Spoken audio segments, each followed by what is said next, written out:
Stop that. Stop that. Stop that. I hear him chat to the noise. Move too quick, can't stop for the talking. I hear him chat with the walking. Just too sharp with the prize. White girls let it tell me I'm awesome, yeah. Hot like fire on the pan. If you wanna touch me, please use caution. Cold like 0 degrees. I'm out the cage, gotta let out the beast. Revolutionary, gotta let out the streets. Locked in a cage, I'ma let out the sheets. We came for one man, forget my peace. You take the west, I'll take on the east. I'ma put him in the cage, never let out the. I hear him chat to the noise. Move too quick, can't stop for the talking. I hear him chat with the boys. Man so tough, but man's keep walking, yeah. Just too sharp with the prize. White girls, let it tell me I'm awesome, yeah. Hot like fire on the pan. If you wanna touch me, please use caution. Stop that. Stop that. Stop that. I don't have recent history in front of me, but when you go down losing your first 2 home games in a playoff series, you're pretty much done. And I don't know if Jamal Murray's going to get healthier over the next 10 days or so, but the Denver Nuggets have been held to 80 points in a game since when? Can you guys give me any idea when the last time was that the Denver Nuggets shot low 30% and scored 80 points in a basketball game with Jamal Murray going 3 for 18? You played this game yesterday, and it was the last game, so, I mean. The game I played yesterday was what's the last time Jokic had 6 turnovers and Stugotz countered with he had 7 turnovers a game ago. And I was really checkmated in that spot. Sorry. I don't think I'm going to be in this one, though. I think I'm going to win this Feeling game. Good? When I ask you guys, when's the last time the Denver Nuggets scored 80 in a basketball game? I don't think you're going to come up with a lot of answers for me that have Jokic playing in that game. But January 25th, they had 84 points against the New York Knicks. Not 80. Yeah, it's a dreadful point total. And can you guys help me? I mean, you help me with this. Because I don't like to say series are done on champions, but when you lose the first 2 at home, and I've got no evidence that your point guard is going to be able to do anything with what it is that they do on perimeter defense. And you win one without Gobert. I mean. Well, not win one, but blow them out. Yeah. And again, I think the most important thing in that series that is something that isn't being talked about enough when it comes to this postseason. Load management didn't do for keeping the important players healthy this time of year, and the injuries are a problem. And Minnesota might be able to beat Denver under all circumstances, but when Jamal Murray is like this, then you can let Jokic, you can bother Jokic, and you can let him get his, and where else is Denver going to get their scoring? It's not going to come from Aaron Gordon and Michael Porter if Jamal Murray's not creating. Like, he's a pivotal piece to how it is all of those ingredients work offensively. And he's got a problem on his hands because I'm not sure there are 2 guys on the perimeter who on one team who are going to bother him more than these 2 guys who are pretty suffocating with their athleticism. And Stugotz, I think, as Juju takes his victory lap, we've had the changing of the guard, right? Like, because people are now talking about Anthony Edwards in breathless terms, and wait till they get a load of Shai Gilgeous-Alexander in this round and the next round, because there are a whole lot of people discovering these players right now. Yeah, Shai Gilgeous-Alexander and Anthony Edwards are both excellent players on both sides of the ball that America is going to fall in love with. Anthony Edwards probably more so for a couple of reasons. One, he has a very, very outgoing personality. Number 2, he's American as opposed to Canadian. And number 3 is not on that commercial. Number 4, his shoes are spectacular. Number 5, he could jump. I mean, Dan, to answer a couple of your questions, number 1, the last time the Nuggets scored 80 points in a game was 2018 against the Spurs. They lost 112-80. Before Jokic, in other words. Before, like, he was really the 2018? No, he was. I mean, he before he was a star. Okay, before he was MVP, sure. And then your other question, as far as teams losing the first 2 games at home and come back to win the series, it's happened 6 times in NBA history. When's the last time that Bulls Wade team that as an 8 seed almost advanced? Well, that's not. That's almost coming back, right? Oh yeah. But the team that went down 0-2, who was it? Boston. Boston last year. Yeah. Last year it happened. 2023 Warriors against the Kings. Yes. It is hard to come back from this under all circumstances, especially hard if your point guard is hurt. And he's not right, and I don't know when he's going to get right. And it's an enormous injury. He might play through it the way Embiid played through it, but it makes them a different team than the one that's a champion. They're saying he might even get suspended for his antics yesterday. Can we show some of those antics? Because Stugotz and Cody correctly corrected me, as opposed to what's been happening the last couple of days where I get incorrected. Mm-hmm.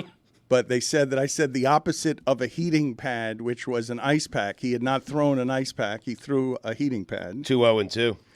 And that's right. The Bruins are now 3-0-2 against the Panthers this season, according to Stugotz, even though they're 5-0 against the Panthers this season. They're 1-0 in their last one.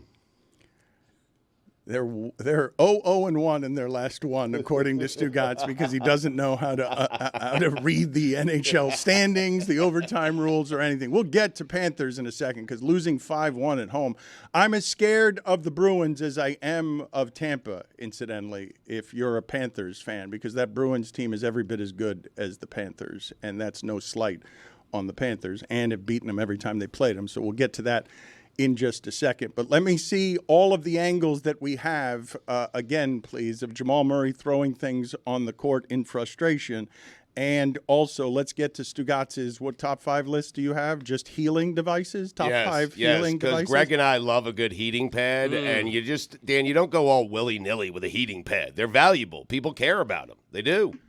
Right, and anybody could have slipped on that. The referee, the Correct. opposing Dangerous. team, your team, the Joker. God forbid the Joker would have fell on that. Oh my God, the Joker of the year.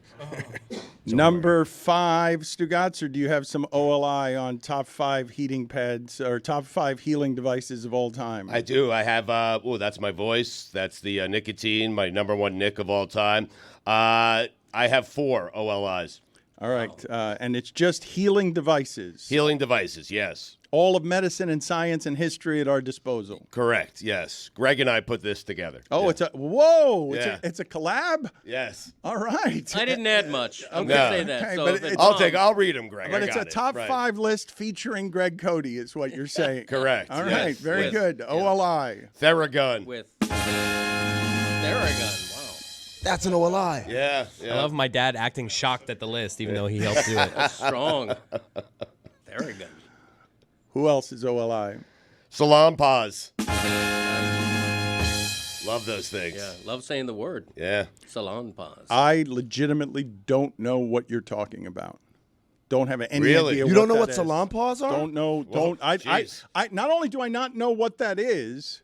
Billy has them. Okay, of course he does. I wish he hadn't held it up only because I would have tried to spell that. I thought it was 2 words. I thought it was a salon Try to and spell like it, an try to spell animal's it. paws. But so It's what? paws. But what is that? What does that do? Forgive me. How does that heal? Well, this one's a pain relieving patch.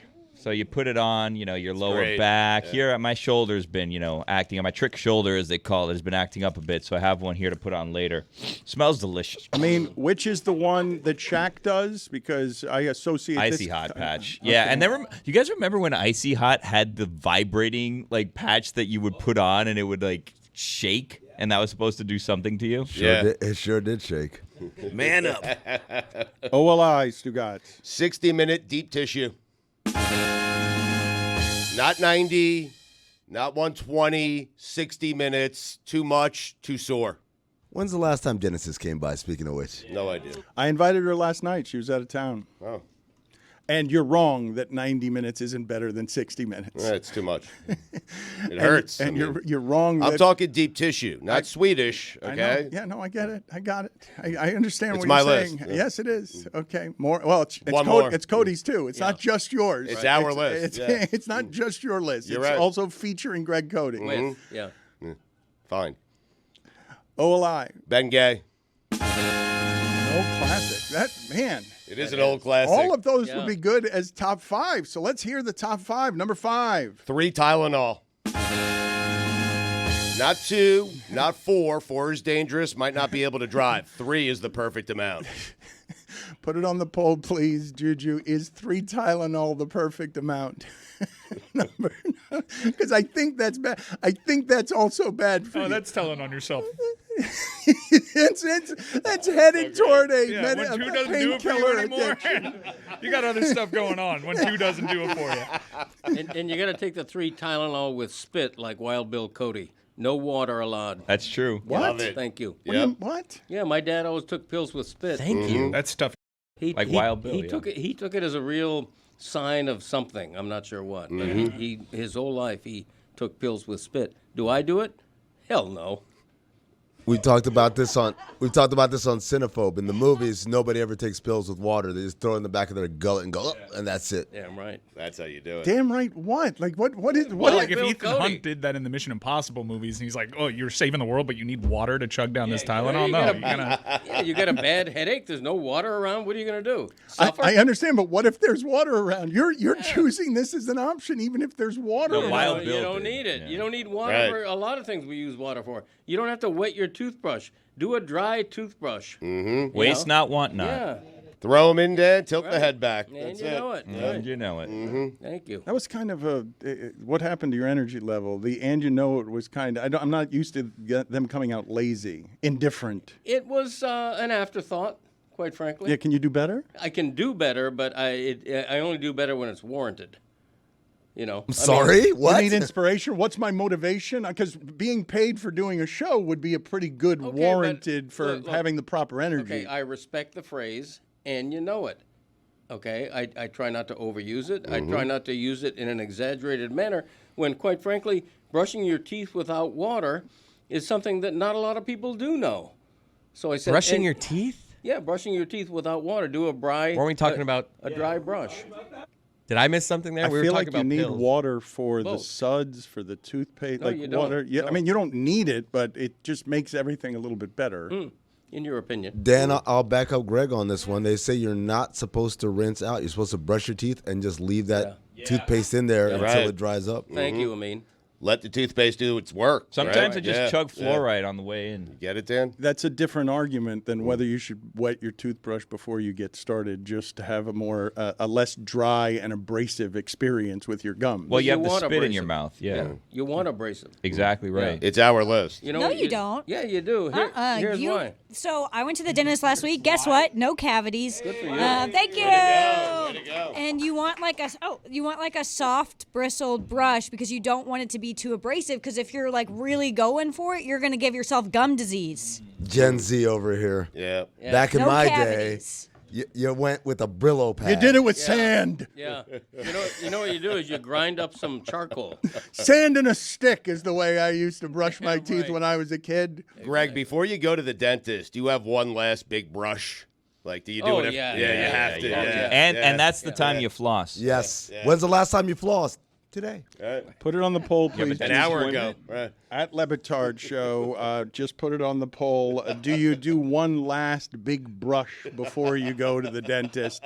I want to ask you a question. When Mike Ryan points something out there, he's giving people a glimpse when he says, if you're doing 3 Tylenol, there are an assortment of things that we're either headed to or coming out of that are warning signs and signals. And you've been coming in here limping and talking about how your back is again hurting because you're taking too many flights and that you've called your Too many doctor. drives, yeah. And you've called your doctor and said you need another epidural shot. And he says, this is not the way this should work. You need to be doing other things for your back. Do we need to be worried about your pain right now, the amount of pain that you have? No, I put a Salonpa on my back where it hurts. I feel great now. I'm feeling better. I do. Concern probably last week because I was limping around here, but I have taken care of the problem. Not the way my doctor wants me to. I love the big needle. I do. It's a cure-all. It solves everything. He would not give me the big needle, but Salonpas work for now. He wouldn't. He refused. Your doctor is moderating how much healing he gives you because he thinks that you need to take care of yourself better. He needs 2 years separation before he can administer another big needle. This is exactly how Michael Jackson died. Too many big needles. I love a big needle. Number 4. Number 4, a heating pad, Dan. Classic. Hall of Fame. It is a classic. Too high. I like the 3-setting heating pad. You know, it's got 1 dot, 2 dots, 3 dots. I love that heating pad. Old school. You put it on high for as long as you can stand it. Correct. Yes. Yeah, that's the way to do it. Then you take it down a notch and take it down another notch. Exactly. It's great. They say don't fall asleep with it on, please. Just a suggestion. You guys, you mean to tell me Theragun doesn't make your top 5 and the heating on, pad, we're a only by regular 4. heating It's pad? our list. Juju, put it on the poll, please. Is a Theragun better than the heating pad? Number 3. Nature Bee. I mean, that's an old school joke that Canon. he's making there. From before you were on our show, Stugotz would spend time with someone who had a blue leisure Buck. suit. The great Mike Buck. Mike Buck. Yes. Mike Yeah, Buck. I was getting there. Blue leisure suit. NatureBee.com. It was one of our best and daily sponsors, and Stugotz was very good at getting money from sponsors.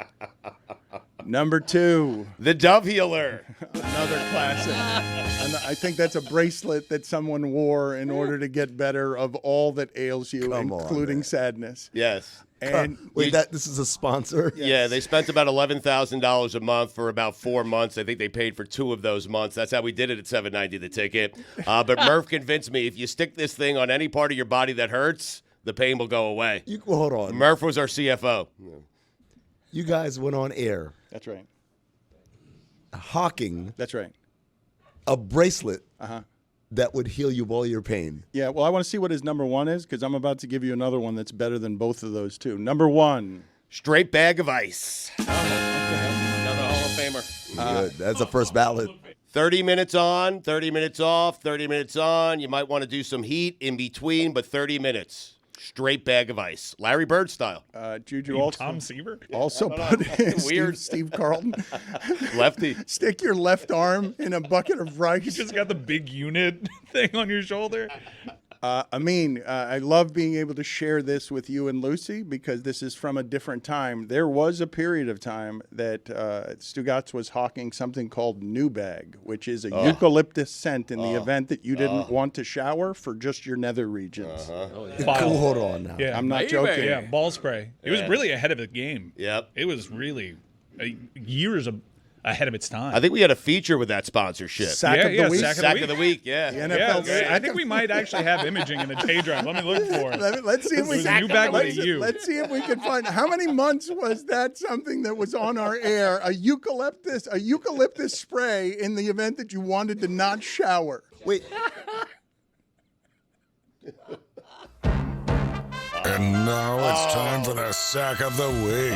The Sack of the Week is presented by New Bag, the iconic male freshening spray made by a local skincare company. You can get New Bag online at nubag.tv. TV. I miss the big boys. Yeah, me too. So we would do that, and then we would play like Freeney gets a Brady, and that would be the segment.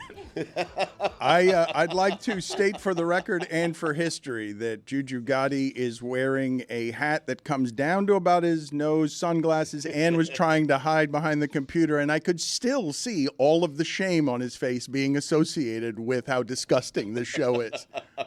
New Bag. He wanted to leave, like he wanted a door, a portal from where he is to someplace else that wasn't in this room with these disgusting people. Those sponsors are what sports radio is all about. I mean, if you're selling sports radio and you don't have something like New Bag on your station, you're not selling sports Look at radio. the top, I mean, the top shows right now. They all have a wipe of some Thank sort. you. Like Yes. New Bag was well ahead of its time. Yep. Dude wipes. This is like finding out that Harvey Dent actually Cody, was go sit in the responsible for penalty killing box. There's everybody. a reason he phrased it that way. Get out. Just get out. Why? Because we give commercial advertising to sponsors who pay us, nobody else. Like New Bag. I didn't know that. Why? Take your shirt and your 2 short shorts and get out of here. sometimes we do it with clients who don't pay us. I mean, Greg got on the same shirt as Craig from Friday for the other America. I thought Mike Buck was like the founder of Nature Bee. He was No, just that was their Jeff Cook. spokesperson. Yeah. Yeah, no, it still exists. I'm on their website. Oh, yeah. Is Mike still around? Because Mike was a local DJ from Hawaii. Yes. That Jeff Cook contracted Yes. to do these calls. I actually have a clip of Mike Buck. Aloha, Dan Le Batard. This is Mike Buck in Honolulu. Remember the nation we got? So Mike Buck, Aloha. Was that a coupler? Good audio. Mike Buck is now the public information officer at the state of Hawaii since 2023. A perfect job for him. Yeah, he's He looks great. PIO. Not a gray hair. It's all that bee pollen. Didn't Clean you, green New Zealand. Didn't you, Stugotz, have some sort of business card making you an ambassador for Nature Bee, a bee-assador? Yes, I did. I was very proud of it. I mean, You don't have it anymore? no. What? They stopped spending. I got rid of the card. They spent a lot. They were lot. with us for a long time. They were our biggest advertiser for many, many years. Crazy. I googled new bag. It does not exist anymore. It doesn't even exist on the internet. Like there's no mention of it. Check the Dove Healer. Did you spell it with a U? I think there was an umlaut. It was so far ahead of its time, I mean, that they couldn't survive. We should do a documentary. Meadowlark should do a documentary on how ahead of the time it was on men being disgusting. Oh, wow. They found an old photo of the blue leisure suit and Mike Buck having exactly the hair you would think that he would have. He was a titan in the industry. Thank you, Video, for finding that. Stugotz is as high as I imagined. So young, too. That I is mean, 3 Tylenol. yeah. That face is That might be 4. that face is thin. Both those faces are thin right there. They're much Right. thinner than they are now. But even back then, you could see, like, unhealthiness in my future. I mean, Yeah. Yeah, right? Yeah, we all did. Yeah, thanks. How many Tylenol was Ben Affleck on? That is something. Hold on a second here. Time to throw away all journalistic credibility and get reckless. Here is something we like to call reckless speculation. You're good.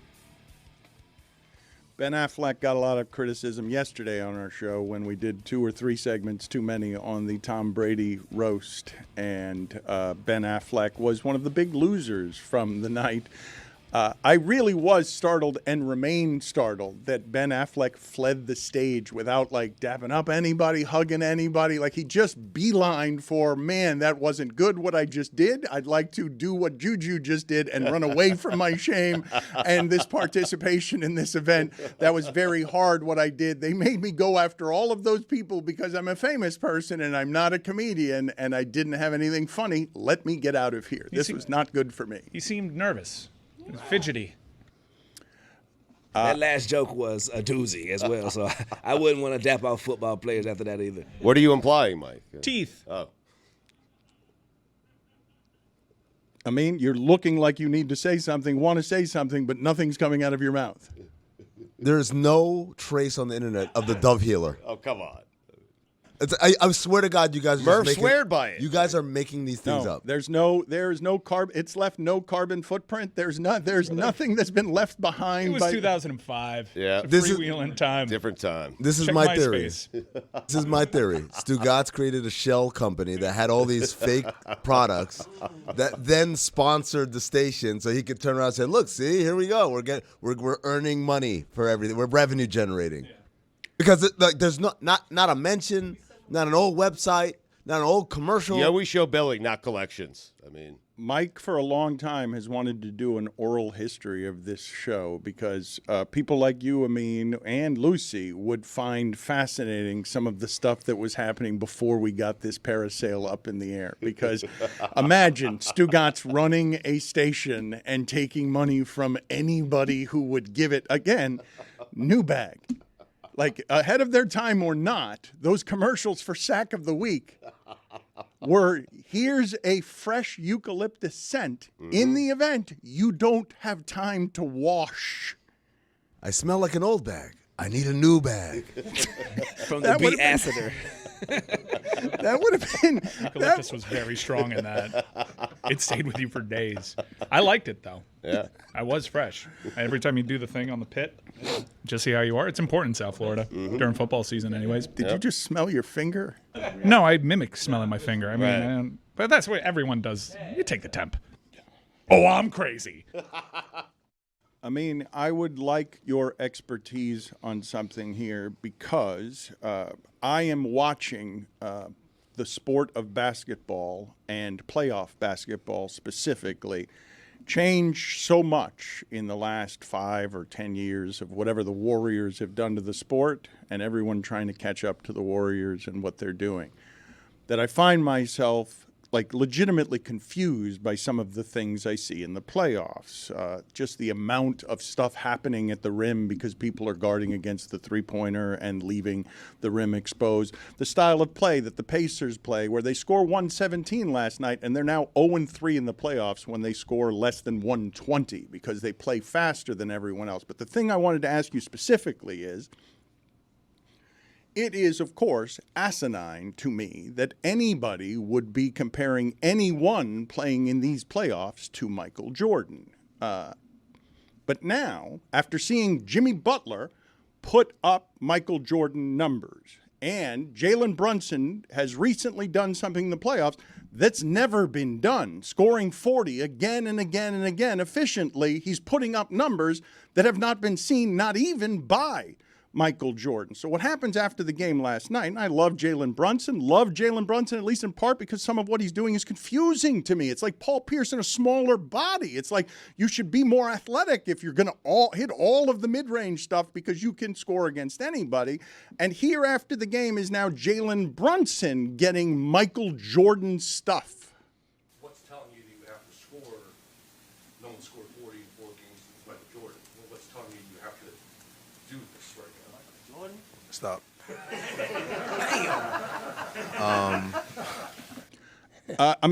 And I think that's Stugotz's reaction. It's my reaction. And the thing I wanted to ask you is, should we get used to this, that the numbers have been so distorted that people are going to put up Michael Jordan numbers now and they're not going to be Michael Jordan, and then we're going to do this stuff where we compare them to Michael Jordan? I think the numbers have leveled out from where we were early in the season, where it felt like every week someone was getting 60 or 70 points.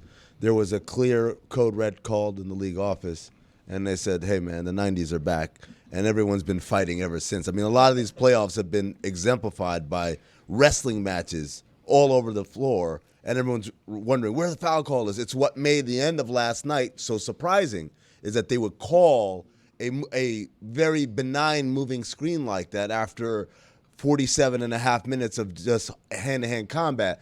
But I think what Jalen Brunson is doing is legitimately remarkable. Like, I don't think that's a case of, well, it's the game has changed and, you know, it's easier to score now. I think he's doing something quite remarkable in the face of very physical defense, maybe not by the Pacers, but certainly by the Sixers in the last round. But Jimmy Butler did that too, and neither of these people are Michael Jordan. How are they putting up numbers that Michael Jordan never put up? Like, how is that happening if the players I know to not be Michael Jordan, even in this era, like they are not comparatively the two guys we're talking about? If you tell me Anthony Edwards, you want to enter that realm with a 22-year-old growing, I'd say okay. But Jimmy Butler and Jalen Brunson in this era are not separating themselves from the guys in that league who can be compared to to Michael Jordan. I would say Jalen Brunson is quickly approaching the part where, yes, he is on that list. It's 40 games per night, Dan. I mean, 40 points. 40 also points. Michael Jordan's 4 points, 4 games in a row with 40 points happened in the finals. So Yes, right. like Stugotz say, let's just Do it in the finals. You Yeah. dig me? Right. Plus, Brunson is taken out. Biggest possession last night, Dan. He's on the bench because he's a defensive liability. Jordan was not. He was one of the best defensive players we've ever seen. It's ridiculous to compare anyone to Michael Jordan. It's why the guys don't want the comparison. There's a pressure that comes with it. But Stugotz, I would say that almost no one who is talking about Michael Jordan in remembering him is talking about the defense. Next to no one is factoring that in. That's not they. In fact, before they go to defense, they go to clutch and things done in late moments that aren't defense. Even though the way he won against Utah, it wasn't even just the shot. It's that he made they pickpocketed Karl Malone in the post before that when they had the ball. Let's talk a little more about what happened last night, though. I mean, in real time, because I didn't think our show at least in part because we're happy for Stugotz, and Stugotz is a Knicks fan. The Kid Mero is going to join us here in a few minutes. Yeah. I don't believe I was aghast, but not everyone here reacted the way the internet did to having that game decided with 12 seconds left by not a player. We were aghast over here. Me, Juju, Tony, everyone was like, "Well, what kind of call was that? That was a crazy call to have at the end of the game." The only people who weren't aghast were Taylor and Stugotz. And UConn, they weren't aghast. They seen it before. Right. Juju called that last night. I mean, I've had 2 decades of misery. Can I get a couple of calls without people complaining about them? All right, we got some calls. We won the game. We took Indiana's best shot, and we still won the game. We won the game playing their pace. I mean, their best shot has Halliburton scoring 6 points. Well, if you want to blame someone, stop blaming the referees, because that guy is supposed to be an all-star. He's supposed to be their best player. He gave them nothing last night in game 1. Nothing. He's also hurt. He's another one. I don't want to hear it. Everyone's hurt now. Well, Brunson's not hurt. I mean, you do have a max contract that's hurt. Of course, you're better without it, but I've heard that they could use a second scorer, but they did put up 120 last night. And the end of that game, Stugotz, I just don't believe you'd be making any of these arguments if that illegal screen with 12 seconds. I'd be blasting the referees, Dan. Your larger point of the Knicks putting up 121 with 5 players who are playing 40-plus minutes every single night, I'm not certain that's sustainable. I am concerned about the Knicks. But it's not sustainable. I mean, it's sustainable against the Pacers. It's just not sustainable to win the championship. Right. They can beat the Pacers because Halliburton isn't healthy, and everything. We had a great time last night. We really did. It was really nice to have Matt Barnes and Steven Jackson around here. And one of the things about their analysis, I mean, you tell me, because I don't know how many. I know Mike's consuming just a ton of basketball podcasts, Maple Leaf podcasts. No, He's just snorting everything. Mike is not consuming basketball. not basketball podcasts. Gotta be honest. Yeah. I'm not. He has the most annoying long-running bit now of like, oh, this happened in the NBA, and it's all like kind of this faux, oh, I'm not paying attention. Damon Stoudemire retired? When did that happen? Stuff like that. It is so damn annoying. It happens in text. It happens in real life. He came up to me today before the show while I was getting something to eat. He said, hey, I just realized today that there was a game 1 of Wolves Nuggets. Had no idea. Swear to God. I thought that was game 1 last night. I looked at the series price and I was shocked. And it makes more sense now knowing that the Nuggets are down 0-2. No, it's not. It's not a bit. I've been traveling, but no, totally out of the loop. Had no idea game 3 of the Magic Cavs series happened. He does this while simultaneously updating me on like, oh, the Brickyard 7000. Oh my God! What a race at Kansas Motor Speedway! Whoa.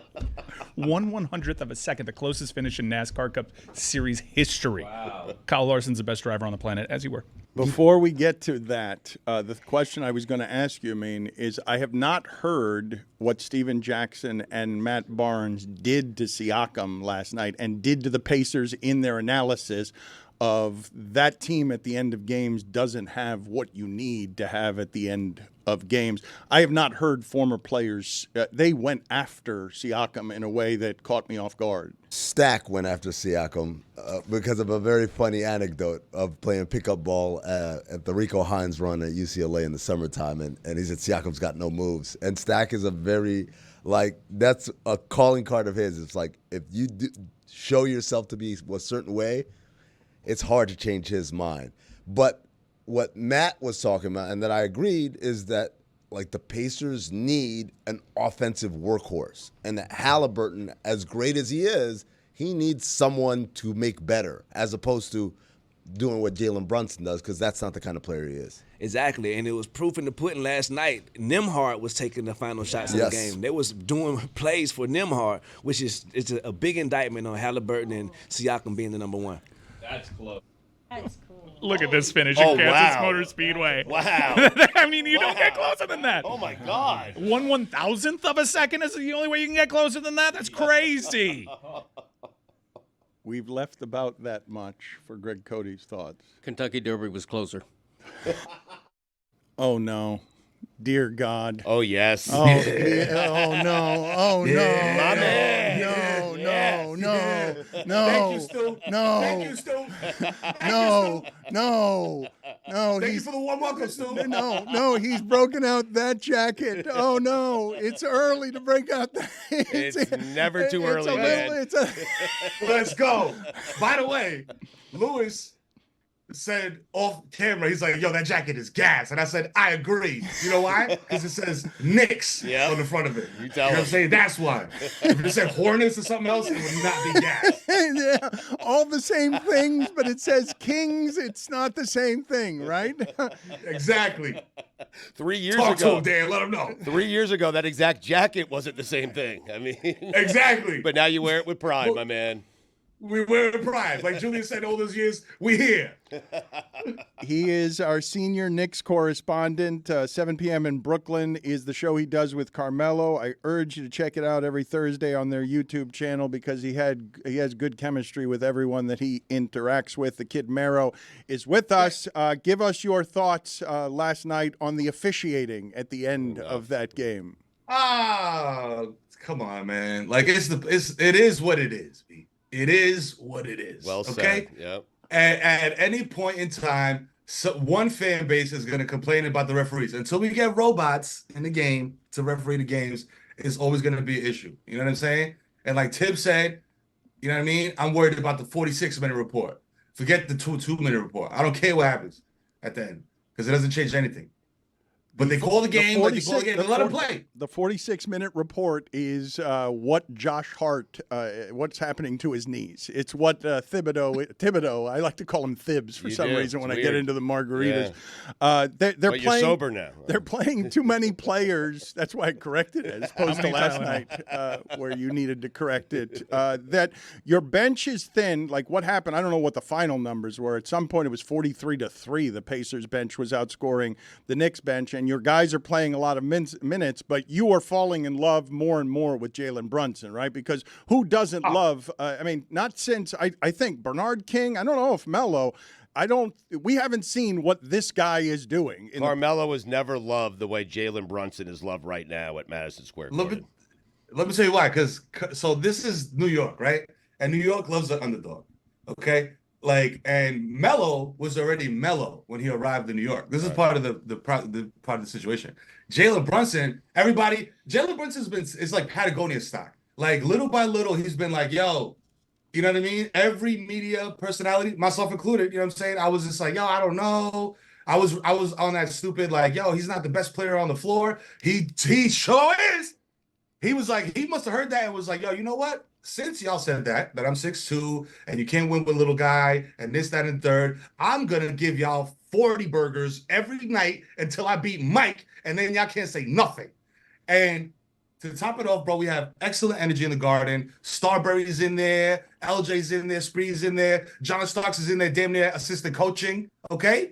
So the energy is love, bro. It's love. There's a different type of energy in the Garden, bro. It's not about like Melo and Ewing and this guy. It's all those guys, Pat, all those guys coming together and sitting in the arena, in the mecca of basketball and watching this go down. Look at this. Look at the emotion, bro. Look at Starberry, man. Got a star tattooed on his head. He's a China, bro. That's my guy. You know what I mean? He's hyped, man. We are all hyped. The entire city is holding this energy, man. I'm wearing a jacket inside my house because I'm so hyped. I turn my wife and say, yo, turn the AC up for a second real quick. Open all the windows while I do Dan Le Batard Show, man. God damn it. Thank you, Stu. And yet TJ McConnell almost did y'all in. Yeah. You know what I'm saying? What was the feeling like midway through that second half and TJ McConnell's cooking y'all? Terrified. Oh, listen, bro. I wasn't even tripping. I wasn't even worried because for the first time in years, bro, I'm like, yo, the Knicks got this.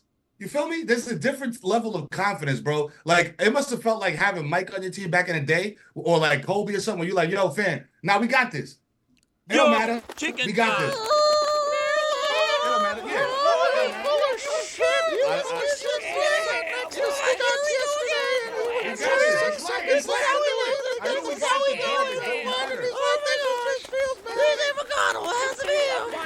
I want to support him, but I'm with the chickens. I mean, I was terrified.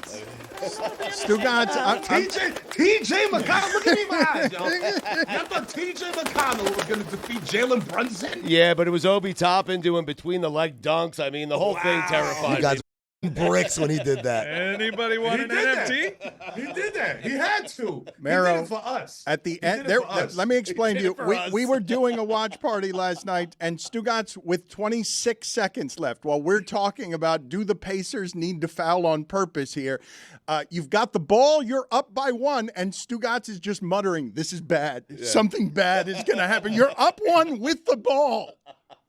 Because let me tell you something. Because that has been the norm for so long. Yo, fam, you know what it's like. Y'all have pets. Who has pets? I know.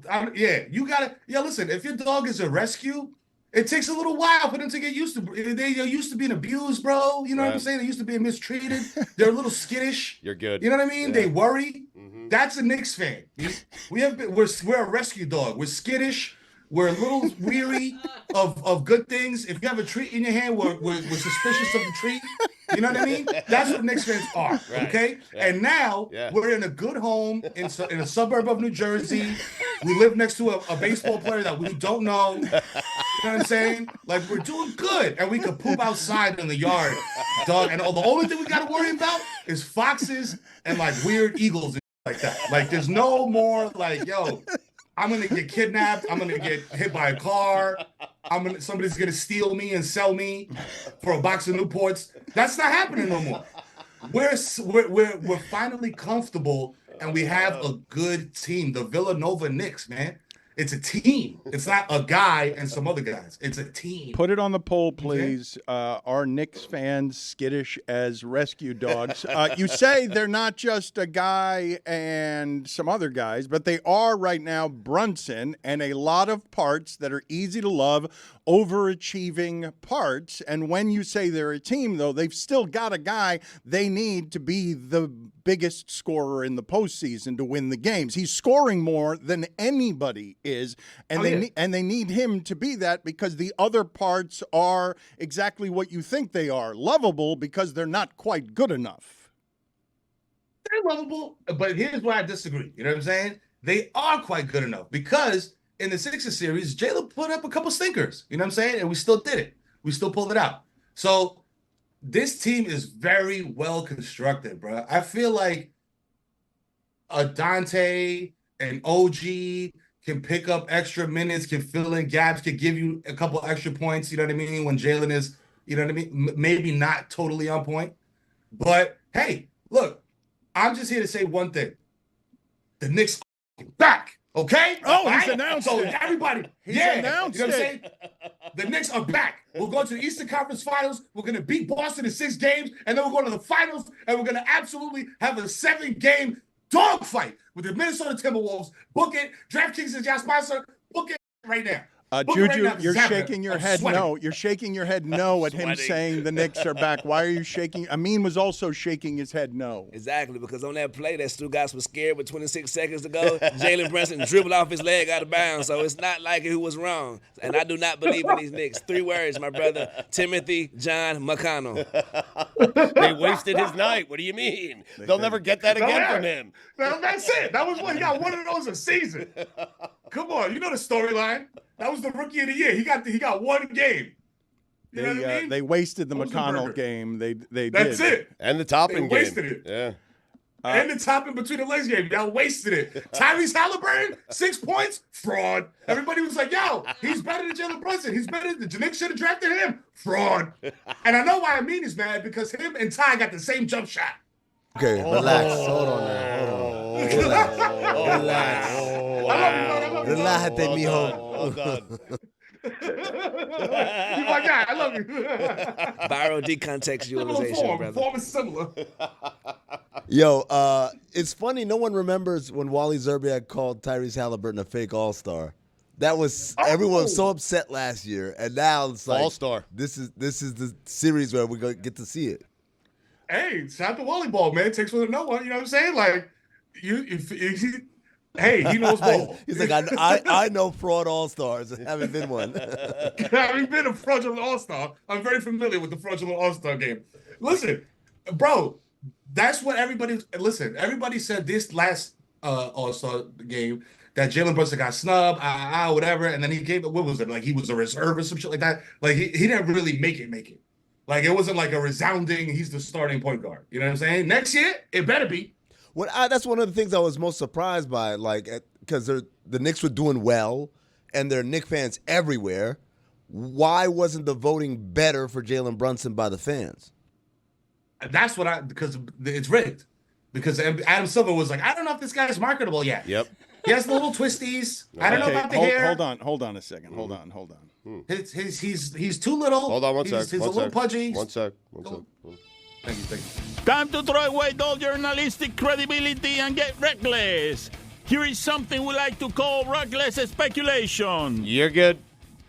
Rigged?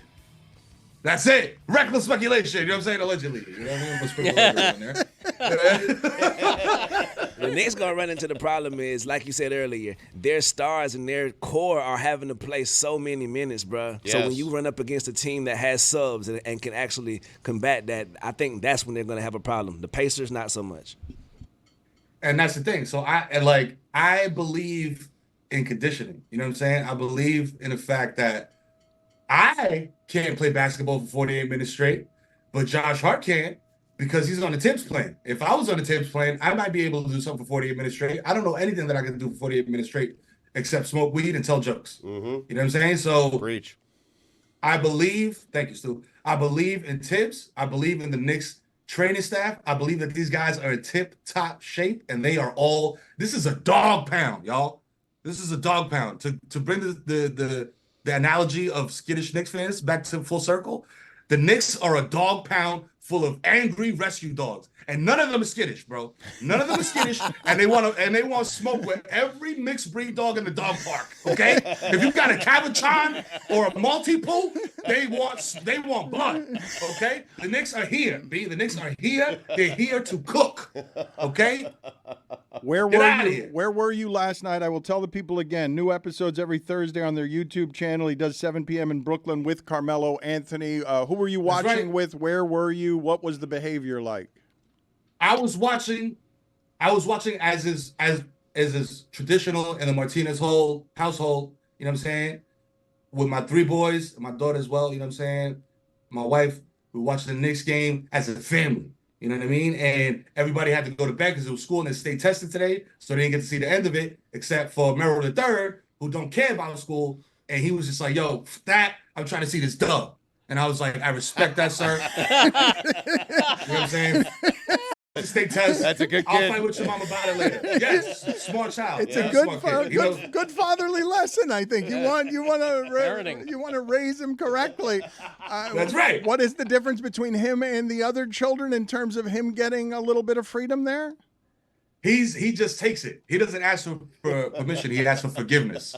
The other kids are good kids, right? They're just like, yo, Dad, you know, can I? May I? He's just like, yo, I did it. You would that Now child. what? You would that child's whole life up if T.J. McConnell had won that game, man. Imagine staying up. Why'd you fail the test? I stayed up to watch T.J. McConnell cook us. The McConnell cook us. You know what I'm saying? I stayed up to watch Obi Toppin do this. But he never did that on the Knicks. God damn it. That had to feel so bad to see Terrible. to see Toppin do that in that situation. That guy in that situation go between his legs mid-air in a playoff game to put you up, whatever, 6 or 7. It was close, too. It wasn't like a blowout at that point. The fact that he did that in the middle of a close game. It was a 4-point game when he did it. That's why they traded his ass, bro. The Toppin family at that moment has never felt better doing that to New York. Well, no, they felt better when Mike bought that with a Top Shot. Yeah, it's still available. I've speculated. If you want a Obi Toppin corner 3, actually, I think it's against the Pacers. So if you want an NBA Top Shot of Obi Toppin taking a corner 3, that's just a line drive. Let me know. It wasn't even a dunk. Hey, listen. We take Ethereum. Hey, look. Right now, like you said, they're playing the Pacers. It's against the Pacers. Sell high. You know what I'm saying? That's what you got to do with all these electronic assets. You know what I mean? Just wait. It's sell high. But listen, you know who was the happiest member of the Toppin family last night? Jacob Toppin, because he went home a winner.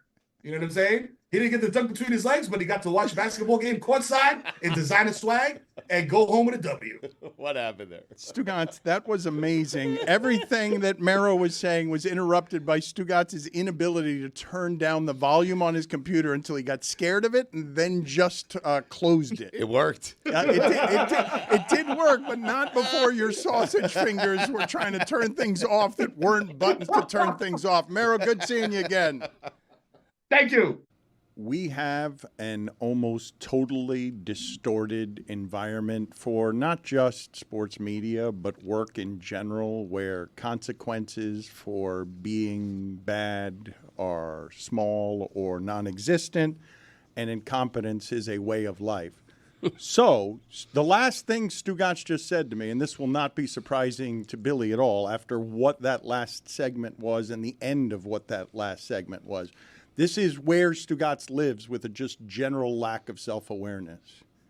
He just said that was amazing problem solving by me, to panic and close his computer because he didn't know how to get the volume to go down that was interrupting what was a spectacular time with Mero. That his takeaway would be, man, I was good at the end of that. That was what amazing. I had to do, Dano. Yep. I mean, you did. Congrats. Why would the volume on that computer ever have to be on? I don't know. Well, you're the one that uses it. It's your computer. I'm not the only one who uses this. I got news for you. Some other people use it. I never have the volume up, but perhaps last night I did and forgot to turn it down. Someone came into that studio just to turn up the volume on the computer so that would happen. I'm just saying there's a chance. I'm saying There's not really, though. No one else uses that computer but you. Like, you're just making that up. I am.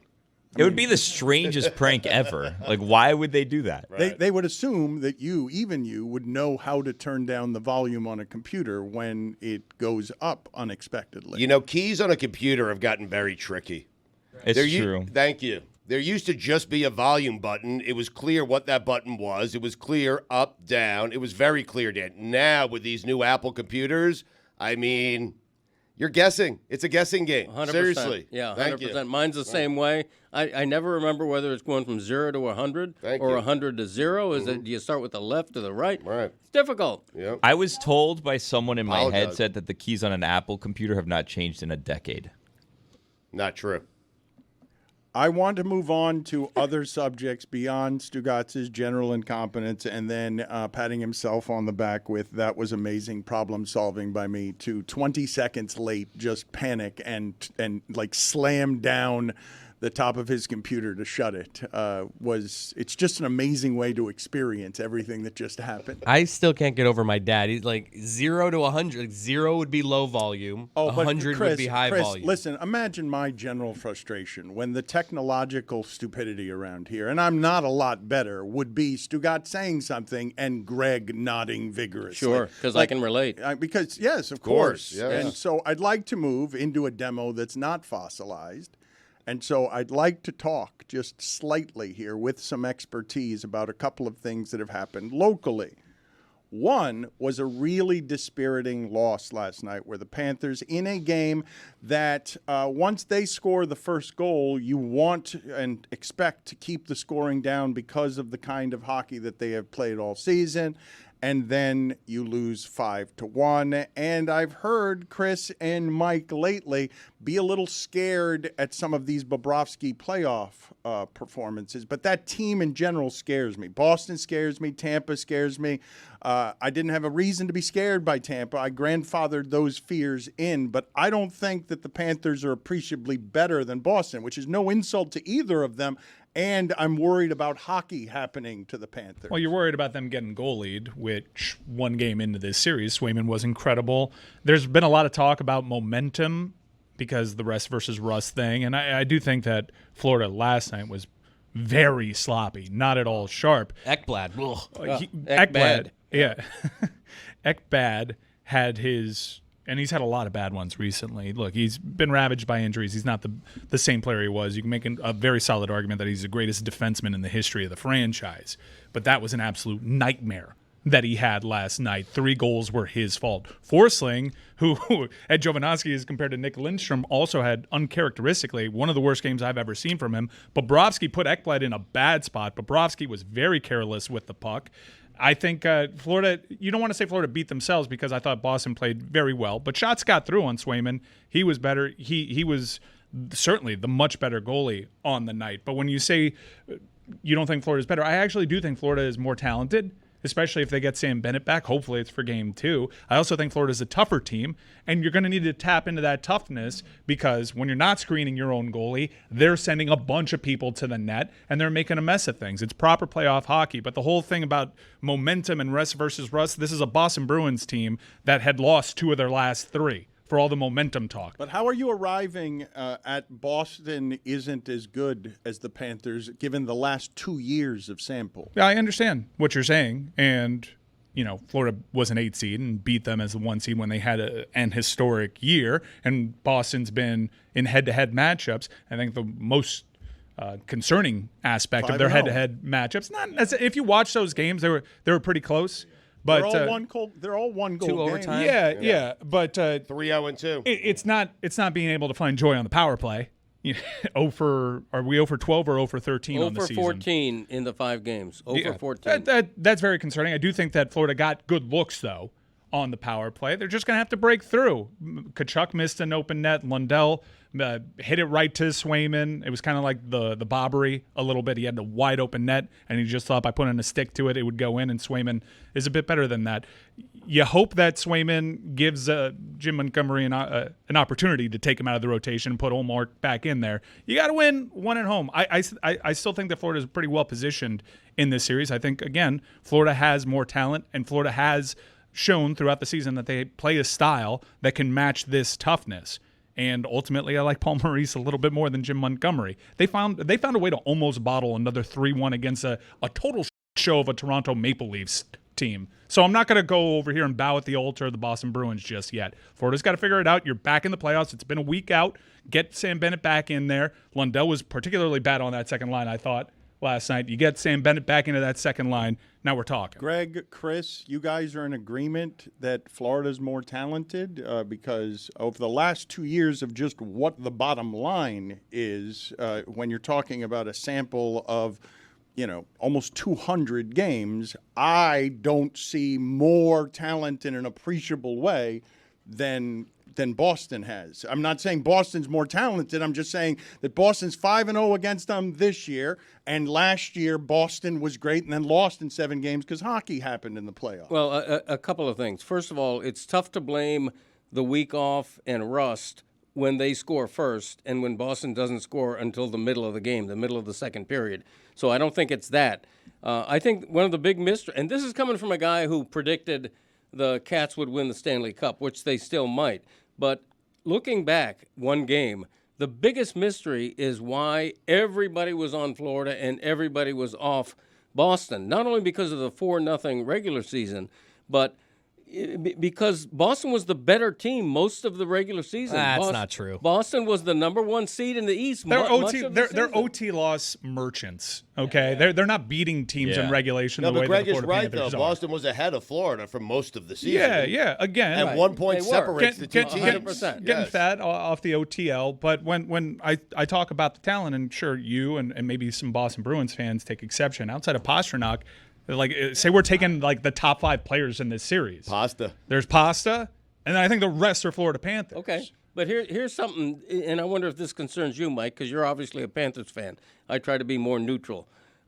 It would concern me that Boston's top 5 goal scorers did not score last night. Yeah. They put up 5 goals with marginal players in terms of offensive guys you expect. The 3 middle goals were scored by 3 guys who had a combined 13 goals all season. Yeah. These are not who you expect to beat you. They're a deep team. I thought they really wasted really good effort from Alexander Barkov. I thought, especially top line for top line, they played well. I think if Sam Bennett comes back into the lineup, you get Reinhart back into that scoring line number 1. Yeah, and you move Kachuk and maybe Verhaeghe to scoring line 2. But again, this is a path to a 5, 6, 7 game series. You're going to lose one. You're going to get tested. Florida's so far had a very pleasant existence in this playoff.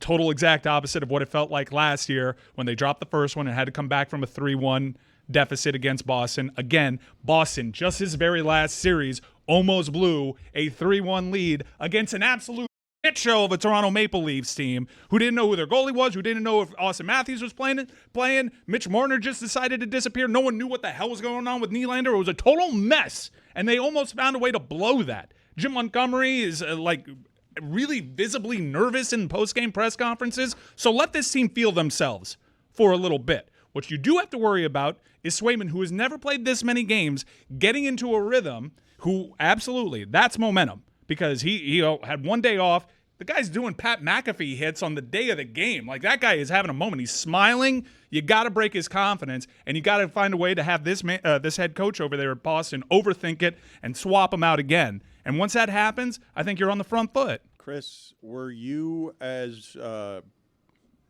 haunted as I was by Boston winning Game 7 in overtime because I preferred Toronto so much? I want the early rounds for the Panthers to be easy, and I don't like that I am sitting around fearing opponents. I said before the series that you could combine the Leafs and the Bruins roster and we'd beat them. So I'm not a good person to ask about this.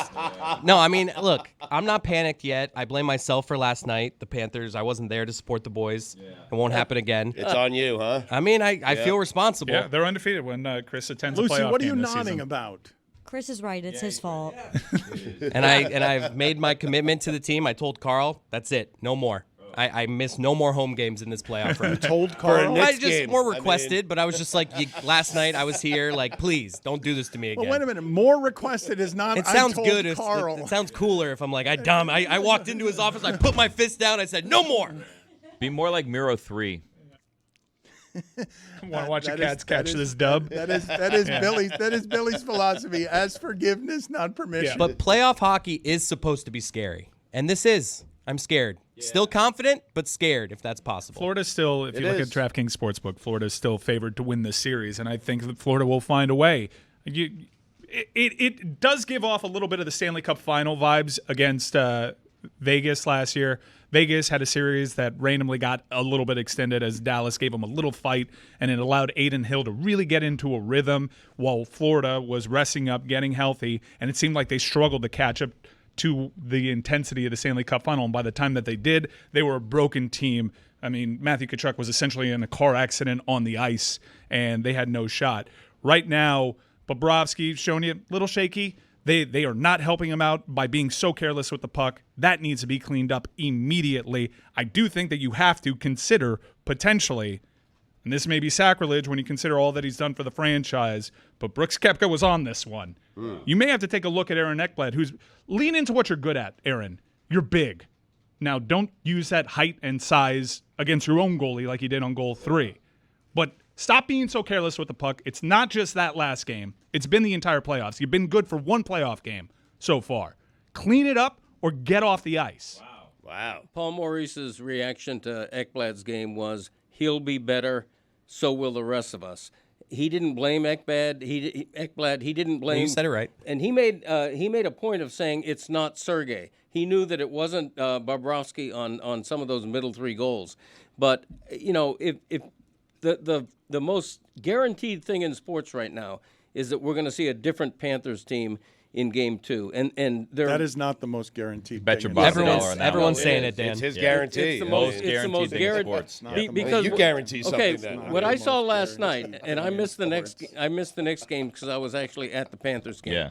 What I saw last night was something you rarely see the past few years out of the car Panthers. accident on ice. An empty arena with 2 minutes left. It was, and you heard Bruins fans chanting, "Let's go Bruins" in the last couple of minutes, which was dispiriting.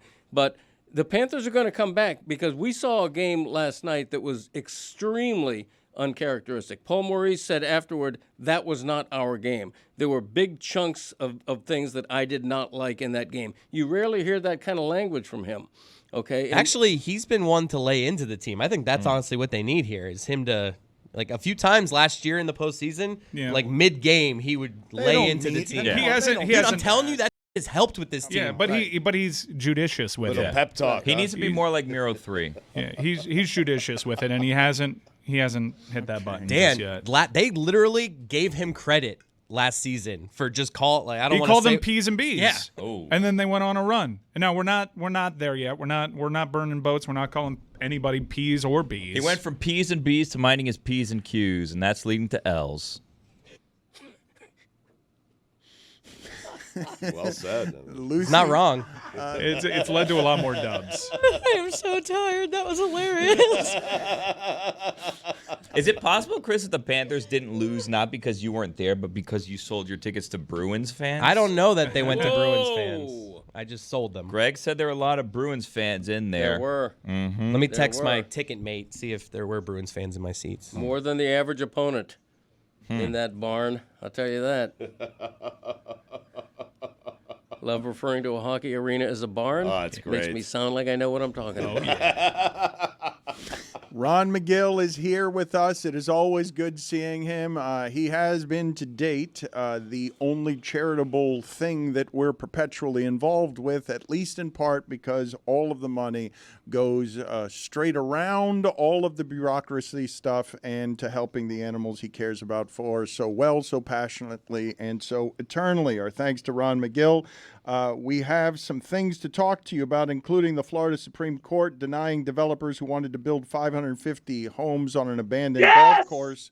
That was also a sanctuary for endangered herons, who you have called thugs. How big of a win for this is this for wildlife advocates? You know, it's a big win. Basically, the county had said, no, this was all properly advertised. It was properly announced to the public, and we said it was not. They sued, and the Supreme Court said that we were right and they were wrong. So they've got to start from square one. Listen, I'm not going to be unrealistic here. They're going to build some homes there, but the thing is, right now they're only permitted to build 32 homes, not 550 homes. And secondly, it's been already designated that that rookery has to be preserved. They cannot build on that rookery. That's another huge win because initially that was going to be all plowed over. The herons that I'm talking about that I call thugs are great blue herons. Those are not the herons that are actually the ones protected there. The protected ones are tricolored herons. They're much smaller and they're not nearly as thuggish as the great blue herons. Beautiful birds. They are protected. They are nesting. As a matter of fact, there's a couple of birds sitting on eggs right now. So it's a fantastic win in the sense that it brought awareness. You know, it showed people, listen, if you guys have one voice, that old saying I keep on saying, when the people lead, the leaders will follow. Ron, I am obsessed with wild animals wandering the streets, and the latest example is a zebra gallivanting around Seattle. When I see a zebra, it's almost cartoonish in its appearance. It's so exotic looking, but it's almost like a unicorn to me.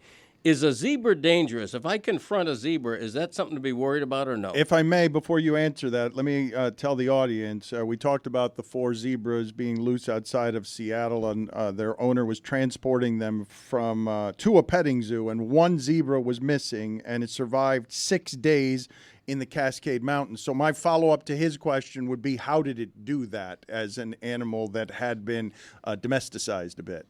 Well, the follow-up, you know, a zebra is the type of equine. It's a grazer. It feeds it. You know, as long as it's got grasses to feed on, it can survive pretty well. That's not something that, you know, it's the same as a domestic horse getting out, except the zebra is probably more qualified to survive in the Cascade Mountains than a domestic horse would be. But they're both equines. They're both grazers. You know, they feed on grasses, and I'm sure there's plenty of that throughout the Cascades. So that's how that did very well. Then to answer Greg's question, listen, a zebra is not dangerous if you leave it alone. Now, if, in your words, confront a zebra and you corner it, yeah, it could kick you, it could run after you, it could give you a severe bite, but it's not going to be something that's going to pick you out of a crowd as a predator would and maybe come after you. A zebra is going to try to avoid you at all costs, but don't try to confront one because it's much stronger, much faster, and can potentially be very dangerous in that sense. Is it good-natured? I feel like a zebra is a very good-natured animal. A zebra is, generally speaking, a nervous animal. You know, you don't see a lot of zebras being ridden, even though I've seen that on very rare occasions on something like some weird circuses or something. So you always have the exception to that. But zebras are inherently very nervous animals because they're preyed upon by, you know, fairly large predators. So they're not friendly, so to speak. They're not the most approachable animals, but they're certainly not aggressive. What is the most nervous of the animals? Most nervous of the animals. God, you come up with these questions just out of the blue. Most nervous. I would think probably something like a mouse. You know, mice are nervous because everything eats mice. You look at mice, you don't see them relaxing very much. I want to show you a guy in Japan here eating a sandwich, and I want to show you what it is that happens while he's eating a sandwich. What are you laughing about here, Billy? This is just a good start to Funny whatever setup. this is. Yeah. Yeah, Can we cut that up for the Cuervo Club, please? Yes, he's eating a sandwich. Watch this though. Tell me this isn't great here. Yes. Oh, baby! Yeah, a falcon swings past his ear and just grabs the sandwich. Yeah, that's not. I think that looked like a yellow-headed caracara, which is kind of a scavenger type of bird. Wow. So, yeah, that's what it looks like. Yeah, it looks like a yellow-headed caracara. These birds have probably been fed. This guy's probably in some kind of picnic area where these birds have been fed and people have been putting food up in the air. So they've been conditioned to that. And then this makes for a great video that I wouldn't be surprised if this guy didn't do this on purpose, to be honest with you, to get more clicks, to get on the Dan Le Batard Show, because that's how social media works these days. Get something like this, put it on, and get some clicks, baby. Ron, is it wrong to wish that bird gets sick? Yeah, it is wrong. Why? To wish that bird gets sick. Bird's a criminal. Stole Thief. that poor man's sandwich. He's just there eating, minding his P's You know and what? Q's. I'd rather the guy who baited the bird get sick. How about that? What? Baited? What did he do? How so? Damn, victim blaming. State your case. Thank you, Juju. Exactly right. Victim blaming. I'm stating my case that in today's world, what people are doing to make videos on social media is reprehensible. Okay, and I'm telling you, I wouldn't put it past that guy to say, "Okay, are you rolling?" Who the heck? Well, let me ask you something. Who is in their right mind going to take a video of a guy eating a sandwich? Dan likes to watch Japanese men eating sandwiches. Yeah. Really? Really, Billy? Really? Think about this, Billy. Who in their right mind says, hey, let me take some video of you eating this sandwich, and let me get in the right position, in the right light, so when that hawk flies in, we can get it on video. You guys are so flipping gullible, it's ridiculous. I want to show you this video of a Japanese man eating a sandwich. Yeah, exactly right. Had that man not filmed that, how would Dan show you a video of a Japanese man eating a I sandwich? thought for sure you were going to go, he minds his P's and Q's while eating a BLT, and then he takes an L. Well, no, he'd be eating a PB&J, Dan. Come on. My bad. Get it right or get it tight. My bad. Ron, I have a question for you. If animals were smart enough to be as good as humans, which animal would be the most into TikTok? The mannequin, the bird, the mannequin. It's a bird that does an incredible dance, and those dances would go viral in a heartbeat. If you haven't seen the mannequin dance, Google it. I'm sure Stugotz is already doing that. Yeah. That would be a TikTok sensation. More than the bird of paradise. Oh, yeah. No, because the mannequin, he does like the tap dance and clicks and goes around and goes crazy. And does the thing with the feathers. They're unbelievable, man. It's fantastic to watch. There are a lot of fear-mongering headlines about the emergence of the cicadas. We've talked before. They appear every 17 years. They are noisy. They are big. You have told us that they are largely harmless, but They're taking over. The headlines are, Cicada Palooza, billions of bugs to blanket America. Is there any other insight that you can offer us on, zombie-like fungus could turn cicadas into salt shakers of death this summer, according to experts? What experts are those according to? Because this is this is getting ridiculous. Listen, let me tell you my advice. This too shall pass, okay? This too shall pass. They're safe for us and dogs to eat? Yes, high protein. Wow. They're loud as lawnmowers? Sometimes louder, especially when you have, thousands or hundreds of thousands doing it at once. It's deafening. People are calling the police on the noise? People call the police on all kinds of things these days, so nothing surprised me with who's calls the police. This too shall pass, Dan. No cicadas in Florida? We don't have to worry about this in Florida? No, we have cicadas in Florida. These are not the ones that the 17-year ones that are coming out now. Yeah, understand there's different species of cicadas. There's the 13 years, there's the 7 year, there's the 17 years. This is a big year because I think there's like 3 generations that are coinciding from 3 different species. So they're all coming out together and people are panicking because you know what? It makes good fodder on the social media. Are they related to John Cicada, the singer? Great question. No, it's spelled differently. Mm-hmm. But good question. Good question, Greg. Thank you. Good question for this show. You didn't answer, though. He did spell differently. He did answer the question. Sometimes relatives have he has a better different voice. names. Yeah. My cousins have different last names than I do. We're still related. There you go. Ron, Anthony Edwards being compared to Michael Jordan. What are your thoughts? I know I'm biased. I come from the Michael Jordan era, but I don't think anybody really compares to Michael Jordan. I think that Michael Jordan, he will always be in my eyes the GOAT. I don't care what anybody says. I look at a guy who's my size and did what he did. Yep. It's just, Listen, everybody in the freaking arena knew the ball was going. Why are you putting that picture up there now? Really, we're talking about Michael Jordan. John Cicada. Because it's John Cicada. Yeah, What do you yeah. mean? Imagine 1,000 of those cicadas coming out and sounding like a lawnmower. You'd call law enforcement also. John Cicada. It's John Cicada, Fine. not cicada. Yep. Tomato. Thank you, Ron. I appreciate the illumination. Thank you, sir. All right, guys. You have a wonderful week. We talked about this last night during the watch party, and thank you for everyone who joined us. We enjoy doing those. They are fun and they are loose. But when we came on, the news had just broken that Pat Riley had said flatly, and this was aggregated and became headlines because people are waiting for what the blow-up might look like with Jimmy Butler. Pat Riley, who doesn't come out and talk very often, once or twice a year, beginning of the year, end of the year, he allows the organization to have one voice, and that voice is largely Spoelstra's in public. He says something that Spoelstra would not say. You'd never hear Spoelstra say that. If you're not playing, you should just shut up. Just shut your mouth. Keep your mouth shut. And Chris Cody said there is a difference between saying keep your mouth shut and shut your mouth. And I don't think Jimmy Butler is going to make whatever that distinction is. I would be bothered as a proud adult to have anyone tell me to shut my mouth in public if there's someone who's my boss. I would prefer that they would tell me that in private. But what are Greg Cody's thoughts as you see that? Because I imagine, given your general mustiness, that you will side with management telling labor to shut the hell up. In this case, I do. But I will say it was a very old school, old person reaction by Pat Riley, because it speaks to a day when if you weren't available, if you weren't out there competing, if you weren't there for your teammates, you got nothing to say about anything. And personally, I've got a little bit of Jimmy Butler fatigue. Look, he's had a successful 5-year Heat career, no question about it. They've reached 2 finals with him. I'm not saying it's unsuccessful by any means, but I am saying he's missed a quarter of the games he's played, 26%, I think. They just can't rely on him. And so when he's asking for a 2-year extension that would pay him whatever, $57 million 2 years from now when he's going to be 36 going on 37. With 2 years left on his contract. Yeah, I don't know that that's a wise investment for a guy that you can't count on. And that was Riley's underlying image. And he is speaking for Spoelstra because Spoelstra's got to deal with the fallout.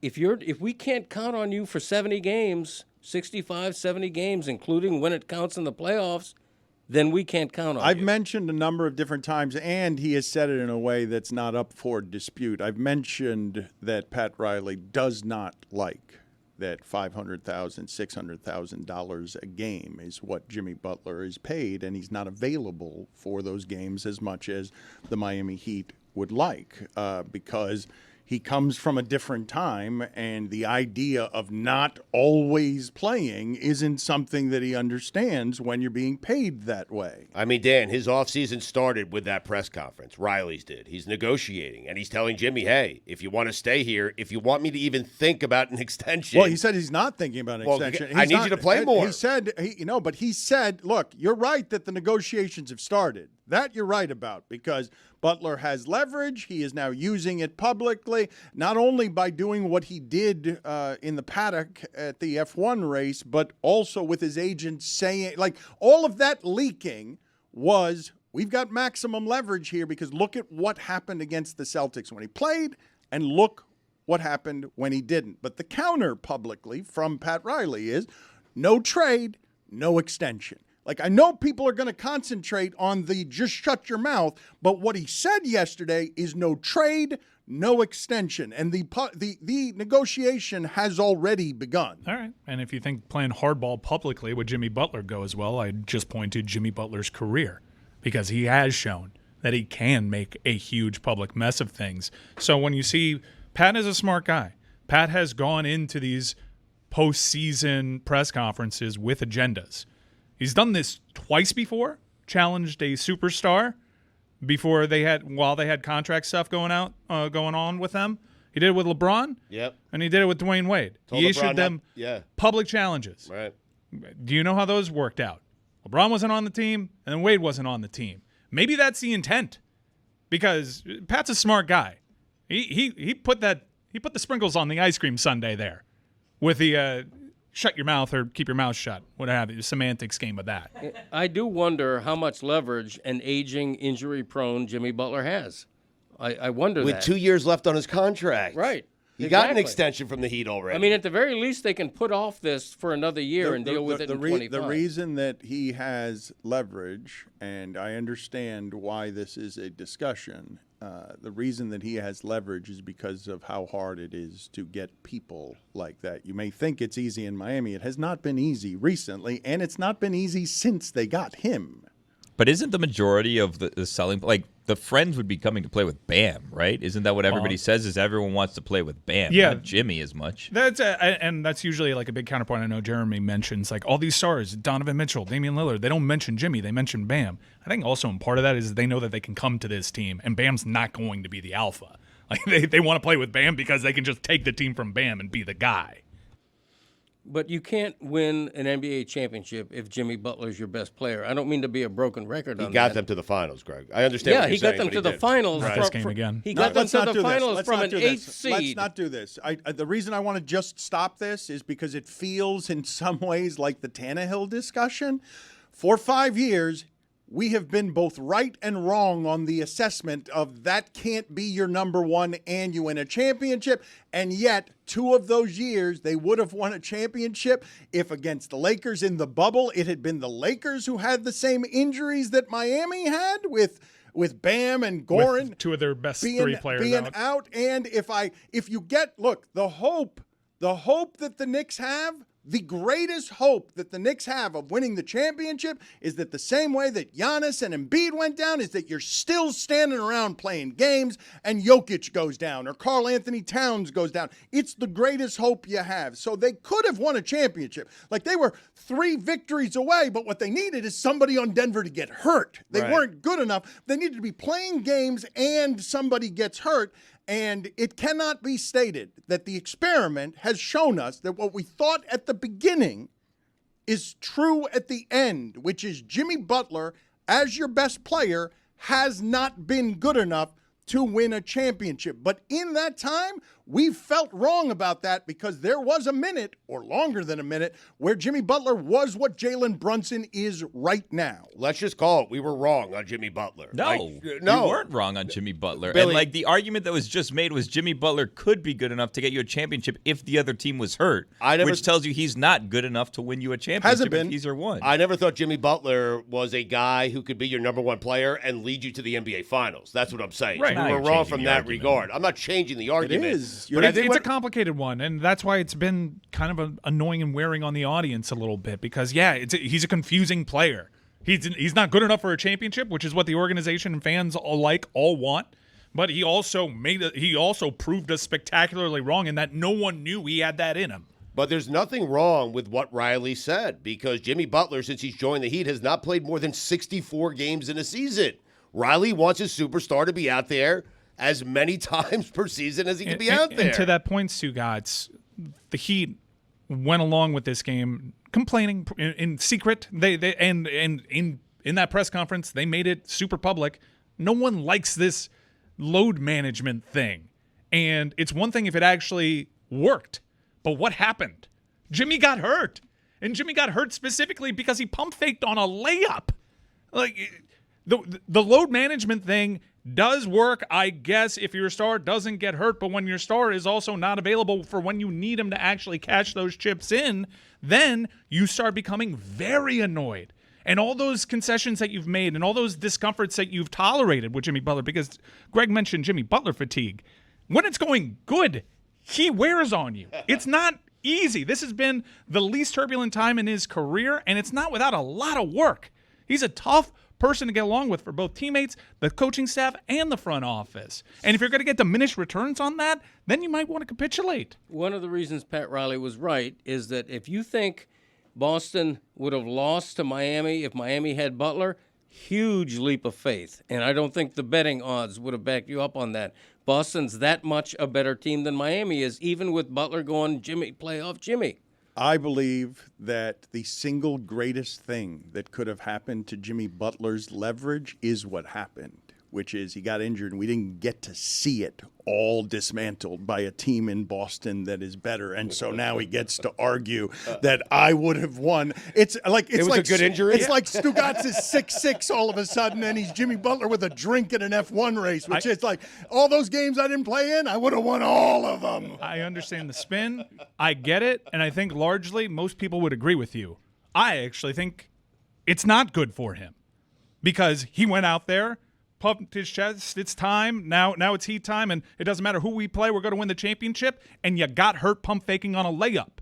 I think it's a bad look for Jimmy Butler. I don't think he actually has the leverage that the optics and the social media currency would suggest. I think that was bad. Mike, not as bad as the look would have been. He had 5-6 for 19 games and couldn't get off the ground anymore. Yeah, but he couldn't get off the ground, and that's why he got hurt. But Dan is saying there's still some mystery. Yeah, I guess. That he tries to undo with a drink in his hand at an F1 race. Like, I would have won in 5. Yeah, but his body broke down before he could even get there. That's correct. So it's like, I think it's even more. You can make an argument there's more. No, but you look at what happened and you're like, well, okay, that just happened to Tyler Hero. And what happened is they lost in 5 games and had a hard time getting to 80 points. Might have been different if Jimmy had been out there. He challenged Spo, too. He said Spo needs to take a deep dive on the offense. And then he mentioned defense, too. But we all know what was plaguing this team. But I would say, like, Pat, I know you're running the show there. And it's not on you necessarily to take a shot at yourself. But while you're issuing challenges over there and you want people to be available, how about we stop whiffing? And not just on the superstars, on the Siakams of the world, on the OGs of the world. How about we actually help the coach while he's doing his deep dive on the offense with pieces that could help the offense? Oh, he's helped the coach plenty, Mike. I mean, why didn't it work out for John? Coach has done so much for that guy's legacy. What hasn't worked out for John Stugotz? As a solo act, I mean, he was there, Miami Sound Machine. He was like the, up and comer. He had a hit or two, I feel like just it's another worked day. out pretty good for John Stugotz. It worked. He hasn't put out new music since 2017. Doesn't have That's to. what I'm saying. Let's go, John. Exactly. What's he up to? He had a star at the Clevelander on their floor inside the bar or whatever. Since then, what have we heard from him? It's time. Mm-hmm. Pick up your games, Agata. Just another day. How about today, John? What are we doing? Zagaki. And you know it. You do, and you know it. See, Dan? He needed the energy there, and he brought it. That's right. He doesn't waste it on unimportant things. Don't waste it. If I go high in the register, and you know it, it's a serious matter. Mike Ryan, incidentally, has now talked directly to Aaron Ekblad and Pat Riley on the show as if they're podcasting. We bring in Pablo Torre, who is live from just getting out of bed, it looks like. Mm-hmm. That is a very specific look, and that is not the look of, I woke up right now and I walked around the house a little bit. That's the look of, rolled out of bed, turned on the computer. I think he goes for that look. I definitely. This is a stylistic Met Gala-esque strategy.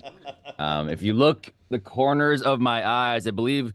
Do you guys call them eye boogers? What do we call these things that are sort of like crusting in the corners? Eye crusties. Yeah. Crusties? Yeah.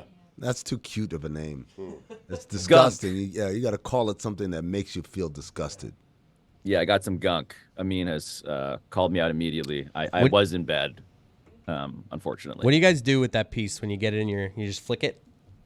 Usually I get it when I'm washing my face. And you got it in between your fingers, just a little flick. In the sink. So I've matured. What I do is I sort of put it on a spot on a table nearby. That's worse. And I just sort of pick it up a later. little pile. Yeah. I do that. Greg knows what's up. Yeah, I do. Thank you, Pablo. I do the same. Do you go back and revisit? I have a little spot, a collection, if you will, and I later will then go take a paper towel and I'll just clean all that stuff out. Oh wait, so how frequent are the cleanings? This is where it gets tricky. Sometimes I forget. And so, but it's always in the same spot. There's a predictability, I would say, again, a maturity to the strategy. Because otherwise, you're right. You're flicking it into the presumed infinity that is your home. Because I'm never going to see this thing again.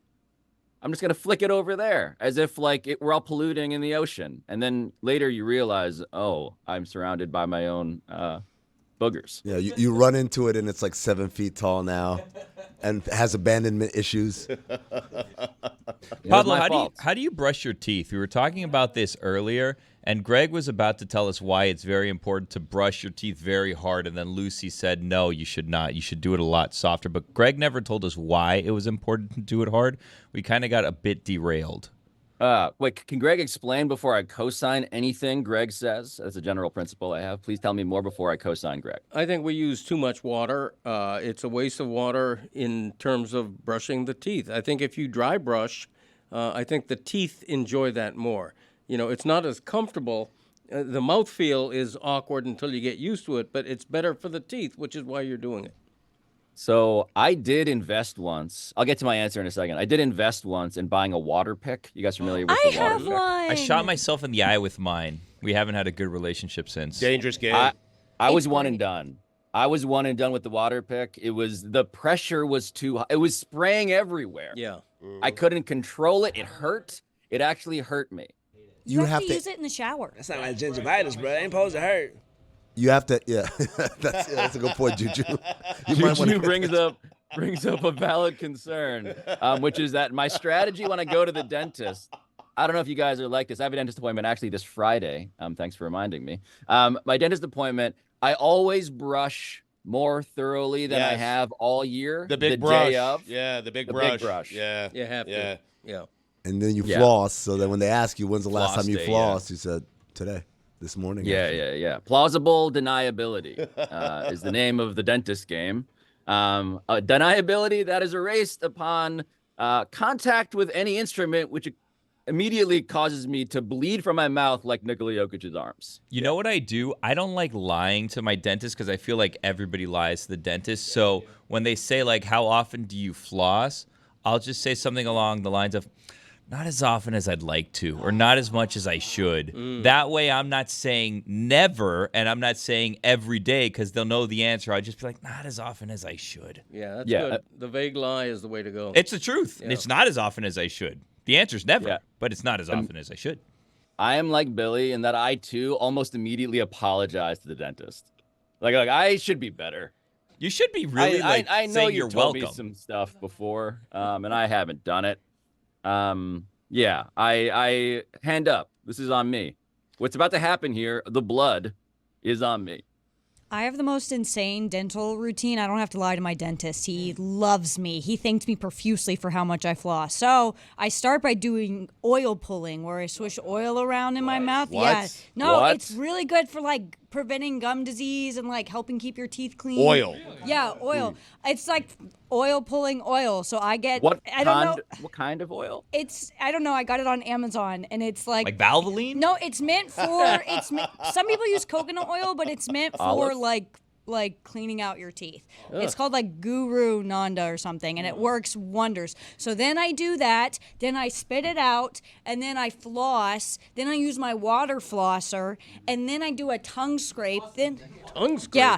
I had bad teeth like growing up, so I take really good care of my teeth now. And then I do mouthwash, and then I brush my teeth, and I don't rinse it out. And I Jesus. keep the like stuff there. And if I do have a cavity coming in, or they're like, "Hey, watch out!" way. At the end, I get a little bit of like a little flosser, and I put toothpaste on Wow. it, and then I put it in between the teeth, and I leave the toothpaste there overnight. You do the big brush every day. Yeah. And when I went to the dentist, I almost thought my dentist was gonna cry. He was like, "Thank you so much for flossing. Like, thank you."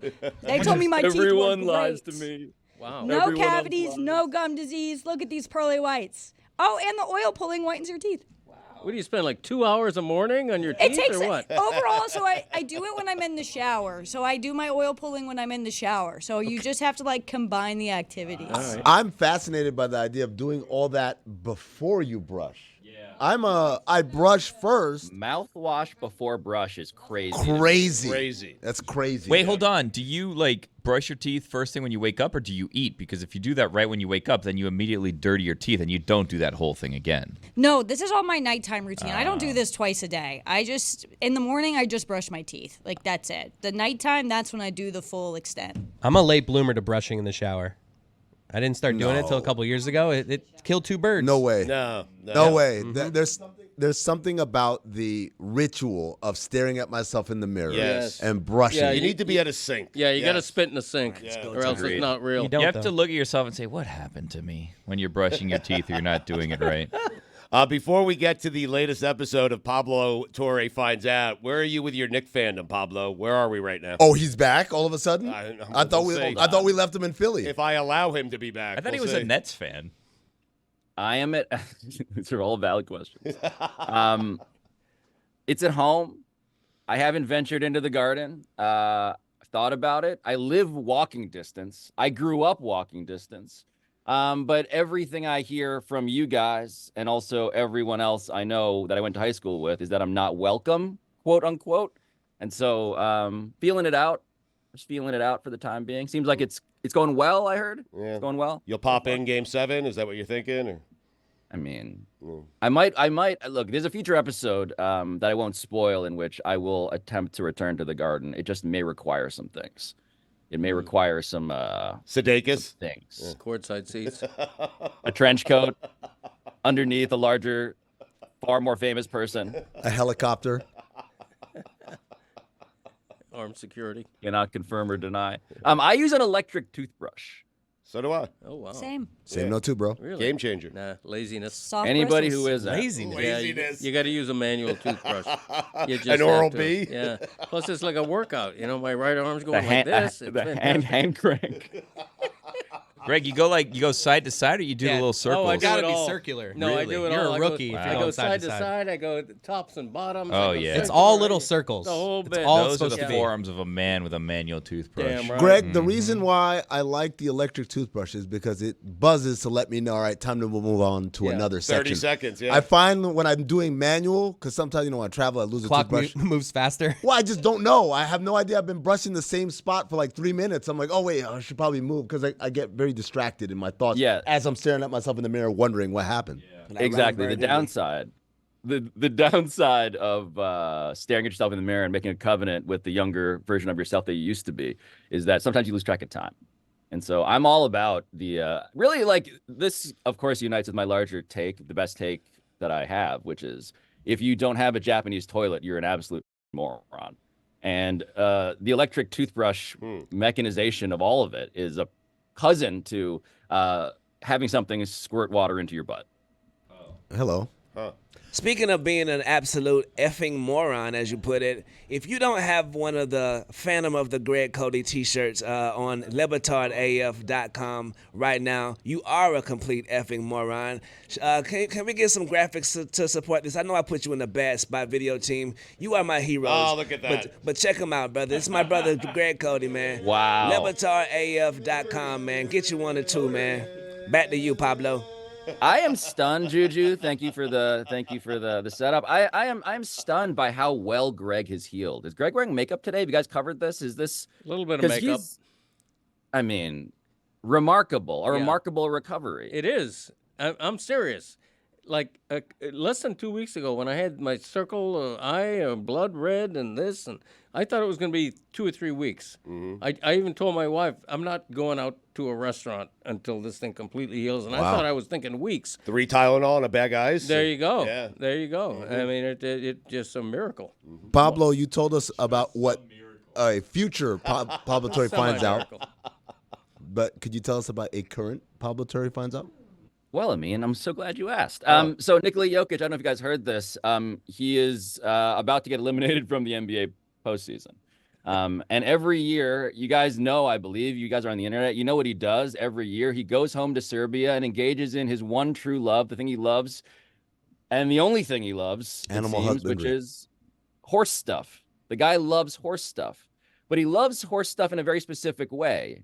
As you watch this video, he loves harness racing, which is a thing that Greg may be able to explain, but I doubt anybody else can because it's also deeply old. Yes. Greg?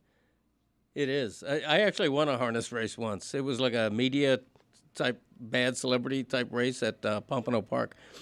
Who'd you beat? Hal Habib? What? I think I did. Yeah, Dave Barry. I beat him as well. You were on the harness? They claimed I was cheating, but I wasn't. How do you cheat I at also harness won a racing? miniature horse You make them race. actually sprint. Yeah, yeah. Because they're only supposed to gallop. Too much whip, or If they run above a certain speed, they get like eliminated. Yeah, but Pablo, Trotting. I do know harness racing enough to know that it's a dying sport in the United States. Like, Yes. I just Googled it, and it's like since 1967, wagering on harness racing is down 78%. And so I'm wondering, does Jokic have an idea of that? Like, does he know that, hey, you're doing something that's really weird in this country? Yeah, it's Greg Cody level weird. For people who aren't watching on YouTube or the DraftKings Network, the photo, I believe that was Greg. It was.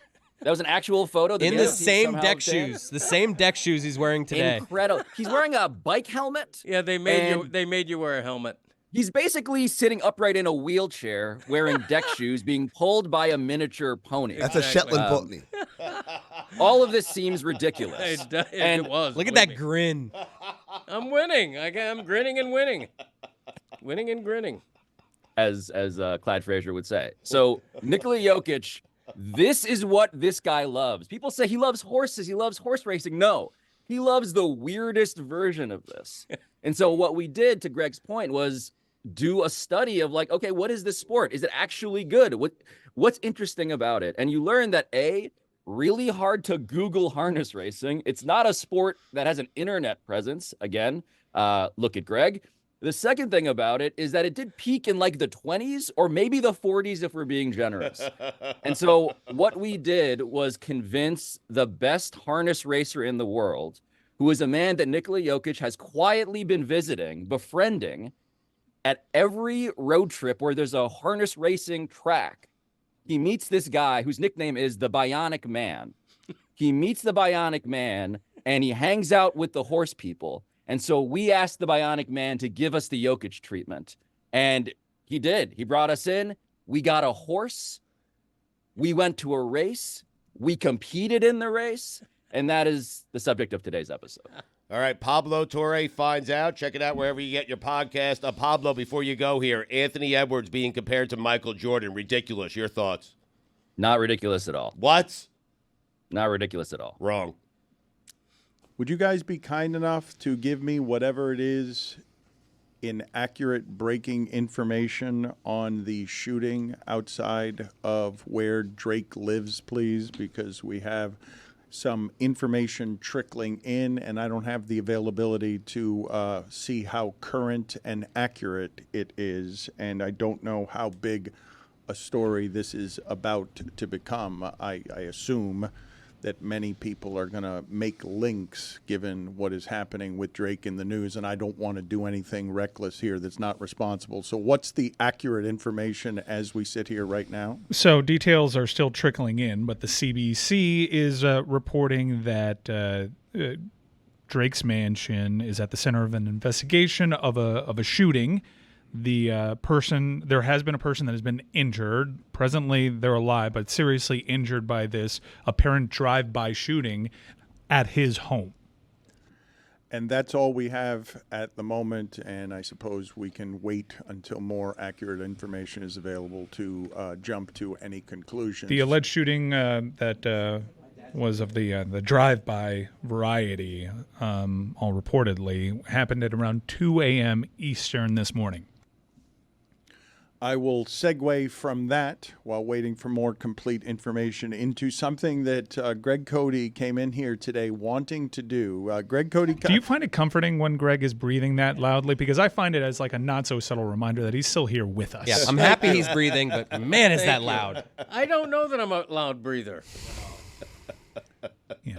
Okay, it's called exhaling. Yeah. It's a good sign, though. Mikey's alive. Well, everyone else here has the need to exhale, and no one else here is doing it quite the way that you are. Yeah. You have inflamed nostrils, and it's just as a birth. Like he's got the largest nostrils of anyone here. I got giant nostrils. Yeah. Naturally, given how Drake has been in the news with his well-reported on very public beef with Kendrick Lamar, which also included, I don't know if this is the same mansion, but the mansion, a Google Map location being sent out as cover art. There's a lot of internet conjecture right now, considering the nature of this alleged shooting. I'm trying to avoid the conjecture. And But I also want to put it out there because I don't like we just let it sit there. And the only thing that accompanied it was Greg Cote breathing into a microphone. So. You could have just waited. I mean, I could have, but I'm genuinely curious about what the most up-to-date You information can put the conjecture is. on other folks that are clearly everyone's running wild on the internet right now, but there is a security guard that has been very seriously injured. Now Greg Cody's afraid of the microphone. I'm afraid. I'm self-conscious about breathing. Catching the feeling that a lot of people are afraid of the microphone right now, given the subject matter. Let's catch up here with something that Greg Cote did today that he very rarely does. I don't feel like there have been many times in our history doing this that Greg Cote comes in here and says flatly to me, pulls me aside and says, I have a content idea. And so when he came to me, look at Lucy, delighted by the idea. I don't think you're going to, Lucy, I think you're going to like his idea less than anyone here. She won't go along. I think that you're applauding this idea back here, but I don't think you're going to like it. Greg Cote thought that as a content play, he gave me no other context for this. And he said, we should shave off our eyebrows. Yeah, I don't like that. All of us? Why? All of us. All of us. It has to be 100%. Why? Just for fun. Oh. You know, it's an experiment. Does an eyebrow grow back in? You know, I want to find that out. Yes, before- experiment over. I think it's dangerous at your age. Why? I just don't think the follicles fire off the same way at your age. Why are we all doing this? It's a communal effort. It's like a team building thing. You Remember know? when Mike Woodson did that? It is great. Please find for me, if you would, on the internet, the photos of former Knicks coach Mike Woodson shaving off his eyebrows. And I do believe they've grown back for him. Yeah. Put it on the poll, please, Juju, at Le Batard Show. If you're older, are your eyebrows less likely to grow back once you've shaved them? Most eyebrows grow back. Excuse me, I'm getting tired here. Usually 3 months, sometimes 6 months, but somewhere within that range, that's how long they take to grow back. How about that? Wow, yeah, I'm looking here. It says a few months. Yeah. I don't want to look like that for a few months. Mm-hmm. Bad idea? Yeah. Oh, yeah. That's a good-looking man. Oh, man. Damn Well, right. it used to be Woody. before he shaved his eyebrows. I Yeah. believe it's distracting the way He that should put Mike his, Woodson...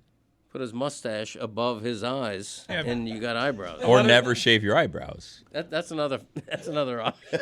Look at Billy choosing the efficient route for once in his life. You're correct.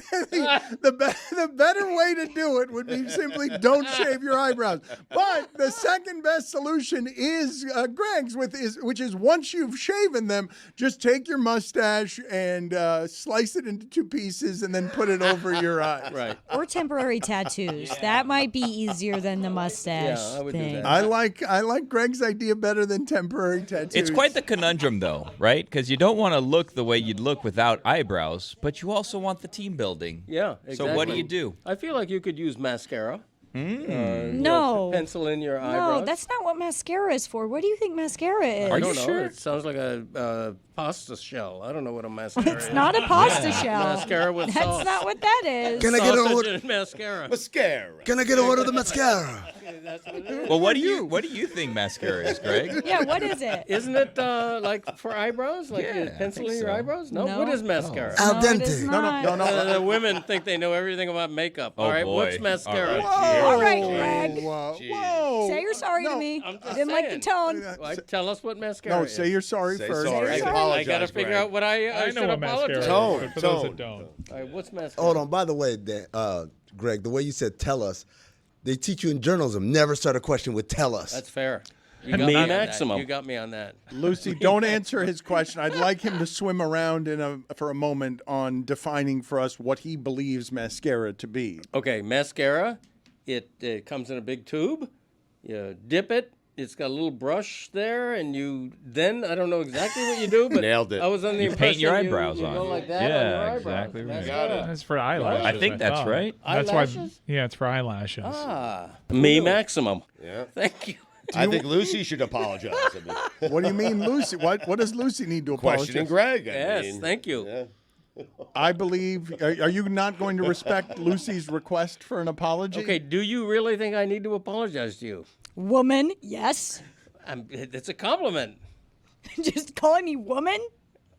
Do you deny it? Nobody admits they're wrong worse than my dad. He is the worst, right? Like this is let's explore this for a second. When's the last time Next you thing he's gonna apologized? say, "You may be right, Lucy." Do me a favor, call your mom right now because I believe that she lives in the same place that I do, which is Greg will make a wrong argument loudly and for a long time, and it takes him forever to make the concession that he was wrong. He will almost never in the moment just say, I'm sorry. Raise your hand if you'd like to watch a courtroom drama starring Greg Cote as a lawyer.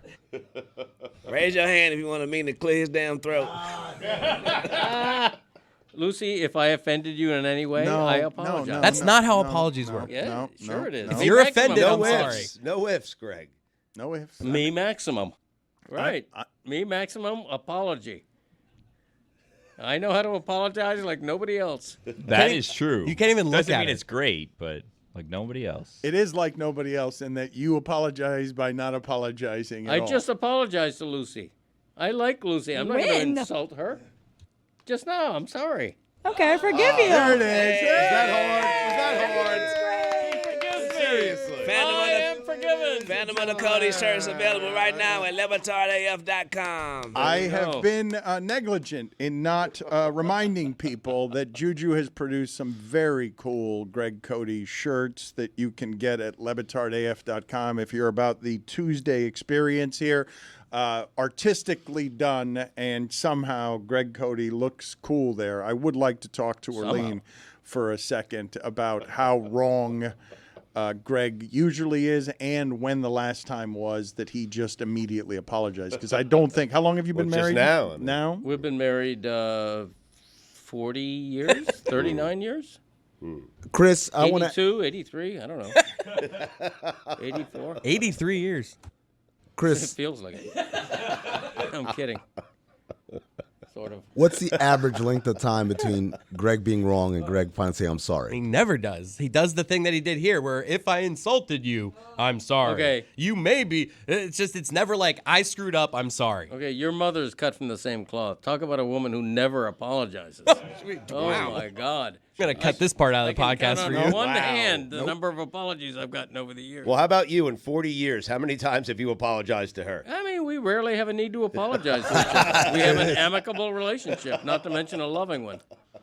Greg, you rarely your wife would not agree with the assessment that you rarely have a reason to apologize. She's simply gotten used to and accepts, understands, and loves a husband who does not apologize. You are out of your mind if you believe that you rarely do things that require an apology. There's no way Arlene is agreeing with that. Okay, well, you know, she may accuse me of things that are in contest. It's how women are, right, Greg? I didn't say that. I didn't say that. I You mean, did. we had a number of people last night who were not doing what they wanted to be doing. Chris Cote wanted to be at a Panthers game. Lucy wanted to be paying attention to the Met Gala, and I think Amin did too. I'm not sure that Amin could have done without the first couple of quarters of that Pacers game so that he could laugh at the Met Gala folks. I've never watched the Met Gala in my life, but I've always seen the aftermath. And so experiencing it secondhand through Lucy is pretty much my experience all the time. It's just instead of Twitter, I had an actual real-life human putting out things. I also had my computer up there, so I don't know if you could see behind I was here. not looking. Oh. Lucy, winners and losers from last night, fashion-wise. Man, I gotta say there were a lot of losers, and that's tough for me. The theme was so broad. Garden of Time to represent the Sleeping Beauty exhibit. There was so much we could have worked with, and no one did. No one did. Lizzo, I don't know what she was wearing. Terrible. That was the worst. That's the one that bothered you last night. And I believe you put, and this I didn't know what to do with, you put us in the position of putting you in the position who was the only woman on air with us last night of being fashion correspondent, but nobody asked you to do that. You chose to do that and didn't really want to be doing the basketball. You should with us. apologize for that, Lucy. Yeah. Yep. There's too much woman talk for this. Just call me Lucy. We don't have to just refer to me as the woman. Regardless, who were the biggest losers? The biggest? Was it Lizzo? Because you were complaining about her last night. Ben Simmons showed up. How is he getting invites? I mean, what has he done? Ben Simmons? Yeah. He's a bit of a fashion icon, the same way that Kyle Kuzma, the same way that Kyle Kuzma No one is. thinks fashion icon with Ben Simmons, Dan. Nobody. He's like the Pink Panther. He just steals a lot of money. Stugotz, I don't believe that you and I are qualified to decide for others who is fashionable or not. But the same way Kyle Kuzma is proud of the stuff he wears, Ben Simmons clearly put effort into what it is that he's wearing here. Right, he's fresh as hell too. Yeah, Lucy explained it to us last night. He was actually on brand with whatever the theme was. He did great, and for the biggest losers, it seems like it was me from all of this. I'm sorry, Lucy. Aw. That's how it's done. Aw. A sarcastic aw. What are you doing? How is it better than it was better when you were just breathing too loud? It is time for Stugotz to share his game notes. No one in the media will tell you what happened better than my boy Stu. Weekend observations brought to you by Miller Lite. What happened? What No one happened? turned my pot on. But it's right next to you. I know, but it's not my responsibility. I mean, I did it. I turned it on, but it's not my responsibility. I'm sorry, Stu. Apology accepted. The cycle is broken. Huh. Your voice still sounds like that cycle's not broken. You need to apologize for it. Sorry, I'm not sorry. Anyway, brought to you by Miller Lite. Great taste, 96 calories, available for delivery. Dan, playoff basketball and hockey is great. But let's be honest, we all miss football. Luckily, this week, we get our fix. And boy, do I need it. I have been refreshing my computer every hour, waiting and waiting. Who plays who? When? Winners? Losers? Really? Rookies? Rivalries? Rematches? Football? You want the schedule? Do I want the schedule? Here we go, because Dan, make no mistake about it, the NFL schedule release week is back. It's big. You're not excited? There is football going on right now. There is? Yeah. If you say so. I'm not even paying that much attention to the league this year, but the ratings for it are crazy. They're getting over 1 million viewers for these games. For real? Yeah. Huh. Again, I guess putting it on the main networks is helping. Speaking of back, in less than 2 weeks, Dead & Company. J.J. Watt telling D'Amico Ryans he'll come out of retirement if the Texans need him. First off, they don't. Secondly, of course he wants to come back when the Texans get good to ride some coattails. Dan, the J at J.J. Watt stands for Johnny Come Lately. Enough of him, man. JJ, just so we're clear, any Super Bowls won with this Texan team won't count as a ring or a Super Bowl championship in my personal record book. Speaking of, StugottsBook.com. Just so we're clear, and this is for Dan and all the people in charge of Metal Arc, starting May 17th, whenever there is a Dead & Company show, there's a good chance I won't be here. If I am, consider it a bonus. Also, I'll likely figure out a way to expense most of my trips. This is how he puts in for PTO. Right now, that's how he did it. Someone tell Whittingham. A second top 5 basketball players that connote marijuana. I left a few on the table last night for Barnes and Stack. That was delightful. I have not, in our company, Steven Jackson and Matt Barnes haven't found anything as funny as they found that. OLI. Haywood Highsmith. Number 5, Puff Johnson. Number 4, the great Herb Williams. Number 3, Rip Hamilton. All good. Number 2, Zaza. Amen. And number 1, Dr. J. Watch out for the Mariners. Mike has been watching out for the Mariners. Good team. He is a Mariners fan. Yep. Best pitching staff, arguably ever? Oh, come on. Mike. Question mark? Mike. Well, they have to Mike. finish the story, but they are damn good. The Braves. How do the Angels have the same record as the Houston Astros? I don't know. Astros have been bad this year. The Maple Leafs did what the Maple Leafs do. Am I wrong? That's what they do. Between this series and Kendrick Lamar's diss tracks at Drake, it was a tough weekend for Toronto. The Six, Smetty, saying she's moving for the 5th time this month to avoid coming here last night for a Knicks watch-along. Smetty, heady play. Also, the Stugotz is strong in you. Stugotz.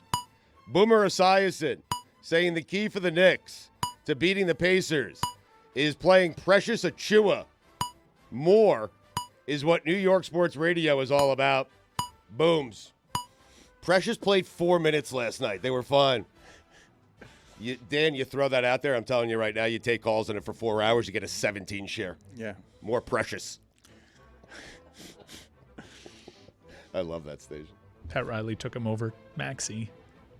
1 pick before. Ooh, that hurts. Not as bad as the Justice Winslow one over Devin Booker, but it's up there. The only way I get excited about the Jets drafting an offensive lineman in the first round is if they pick the 17-year-old sumo wrestler that wrestled Micah Parsons. No way that kid's 17, by the way. No chance. I need to see a birth certificate. Jimmy Butler saying if I was playing Boston and New York, they'd be home. Dan, you know what the J in Jimmy Butler stands for? I do not. It stands for just shut the f*** up already. Oh, wow. Wow. Mark it. Greg Cody That's loves that. disrespectful. Yeah. All season, Jimmy said wait for the playoffs. Hey, Jimmy, we're waiting. Fair. Jimmy Butler also called out and dissed Josh Hart. Jimmy Butler would need a week off if he played Josh Hart's minutes.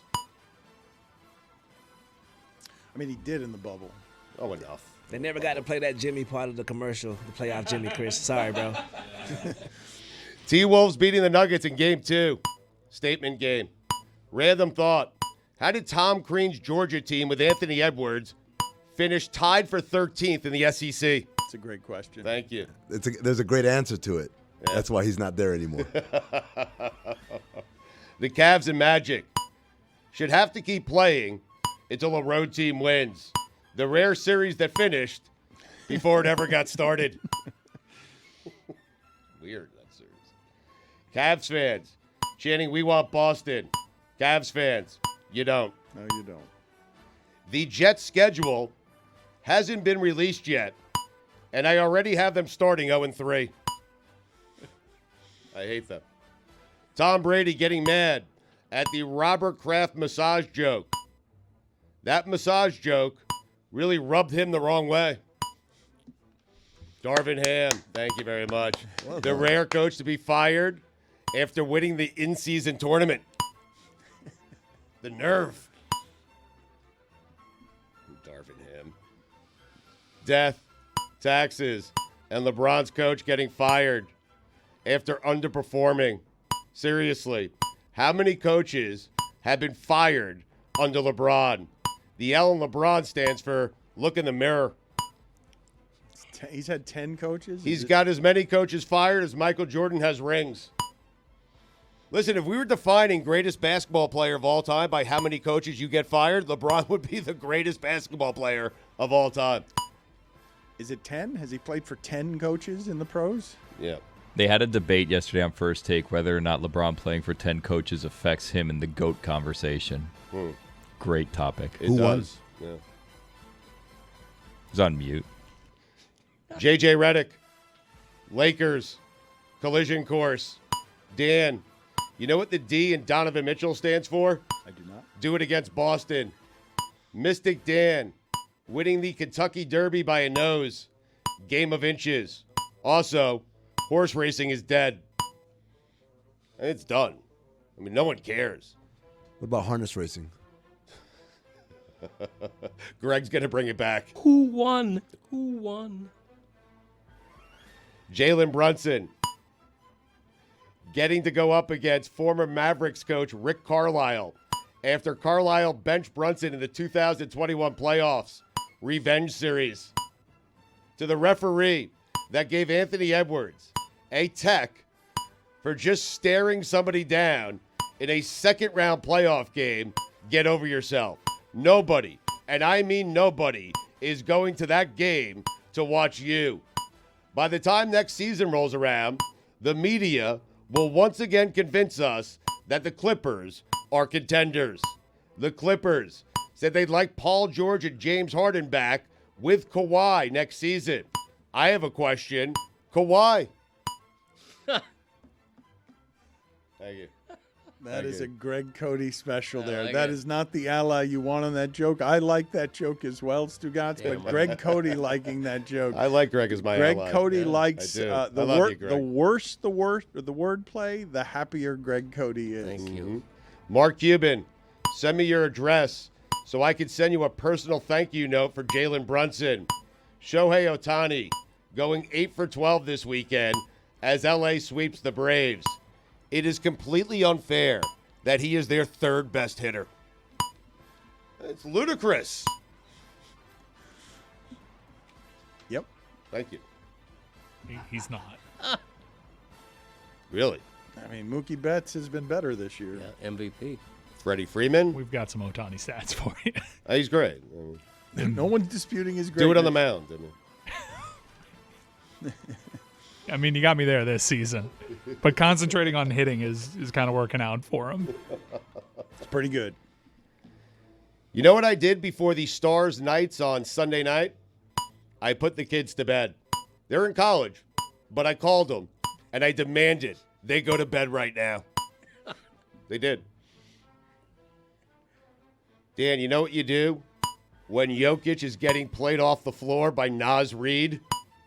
What do? You pack it in and regroup. Okay. So, Mike Malone, you've been told you need to pack it in and regroup. When Nikola Jokic is winning championships, he looks like a generational talent. When Nikola Jokic is losing by 26 points at home to go down 0-2 in the Western Conference semifinals, he looks like Brian Cardinal, but worse. I mean, are you shaking your head because he still hasn't learned how to say his last name? Jokic sounds like something I need new bag for. Cards. Courtesy of Sarah Langs. Ohtani, most extra base hits in the league. Ohtani, most hits in the league. Ohtani, best batting average in the league. Ohtani, most runs in the league. Ohtani, most total bases in the league. Ohtani, best on base percentage. Ohtani, best slugging percentage. Hand in hand, Ohtani, best OPS in the league. Also, he's had 52 hits in his first 35 games as a Dodger. He never had 52 hits in any span of 35 games as an Angel. It would seem that concentrating on hits and just hitting alone without having to pitch at all, right. If he just did that over the course of his career and you extrapolated these numbers over what would have been his career, we're looking at possibly the home run king Maybe. and clearly the greatest hitter of all time. Mm-hmm. Also leads the majors in illegal bets. What happened? Allegedly. Did Orlando lose or did Cleveland win? Did that series even happen? I have no idea. If it happened, if a tree falls on NBA TV. I cross that one out. Hold on. Actually put that in there. Oh, yeah. No, great minds. A's beating the Marlins 20-4. The rare game with more runs than fans. If a game 7, I'm sorry, if a 7-game series between Cleveland and Orlando happened, but no crossed one it saw out. it, no one cared. Did it actually happen? You didn't cross it out? I did it. Oh, but you didn't use a Too tree close. line. Yeah. You didn't use a tree line? Oh. Yeah. All right, NBA TV. I feel like I had the better end. Le Batard should change his name to Mystic Dan. It's a good name. Dan, why do you have bet? Are you just focusing on hitting? Jalen Rose. Exactly. The T in Twins stands for 12 out of 13. Watch out. Twinkies. Happy belated anniversary to Dan Le Batard, who 2 years ago on Sunday wore gym shorts to a Formula One race. F1. F-U. Thought you were going to say that to me. You did it.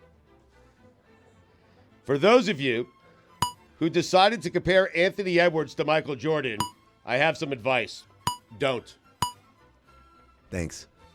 In fact, I'm keeping tabs. Uh-oh. And all of you Uh-oh. who have dared let those words come out of your mouth into a live microphone, you have until the close of business today to shove those words right back in your mouths. COB. I love a good keeping of the tabs. If you think Tom Thibodeau is giving the Knicks a day off today, you simply don't know Tom Thibodeau. If you think Tom Thibodeau was happy with that victory last night, you don't know Tom Thibodeau. 4-hour practice, 1 hour of stretching, 2 hours defensive drills, and then sprints. Thibs.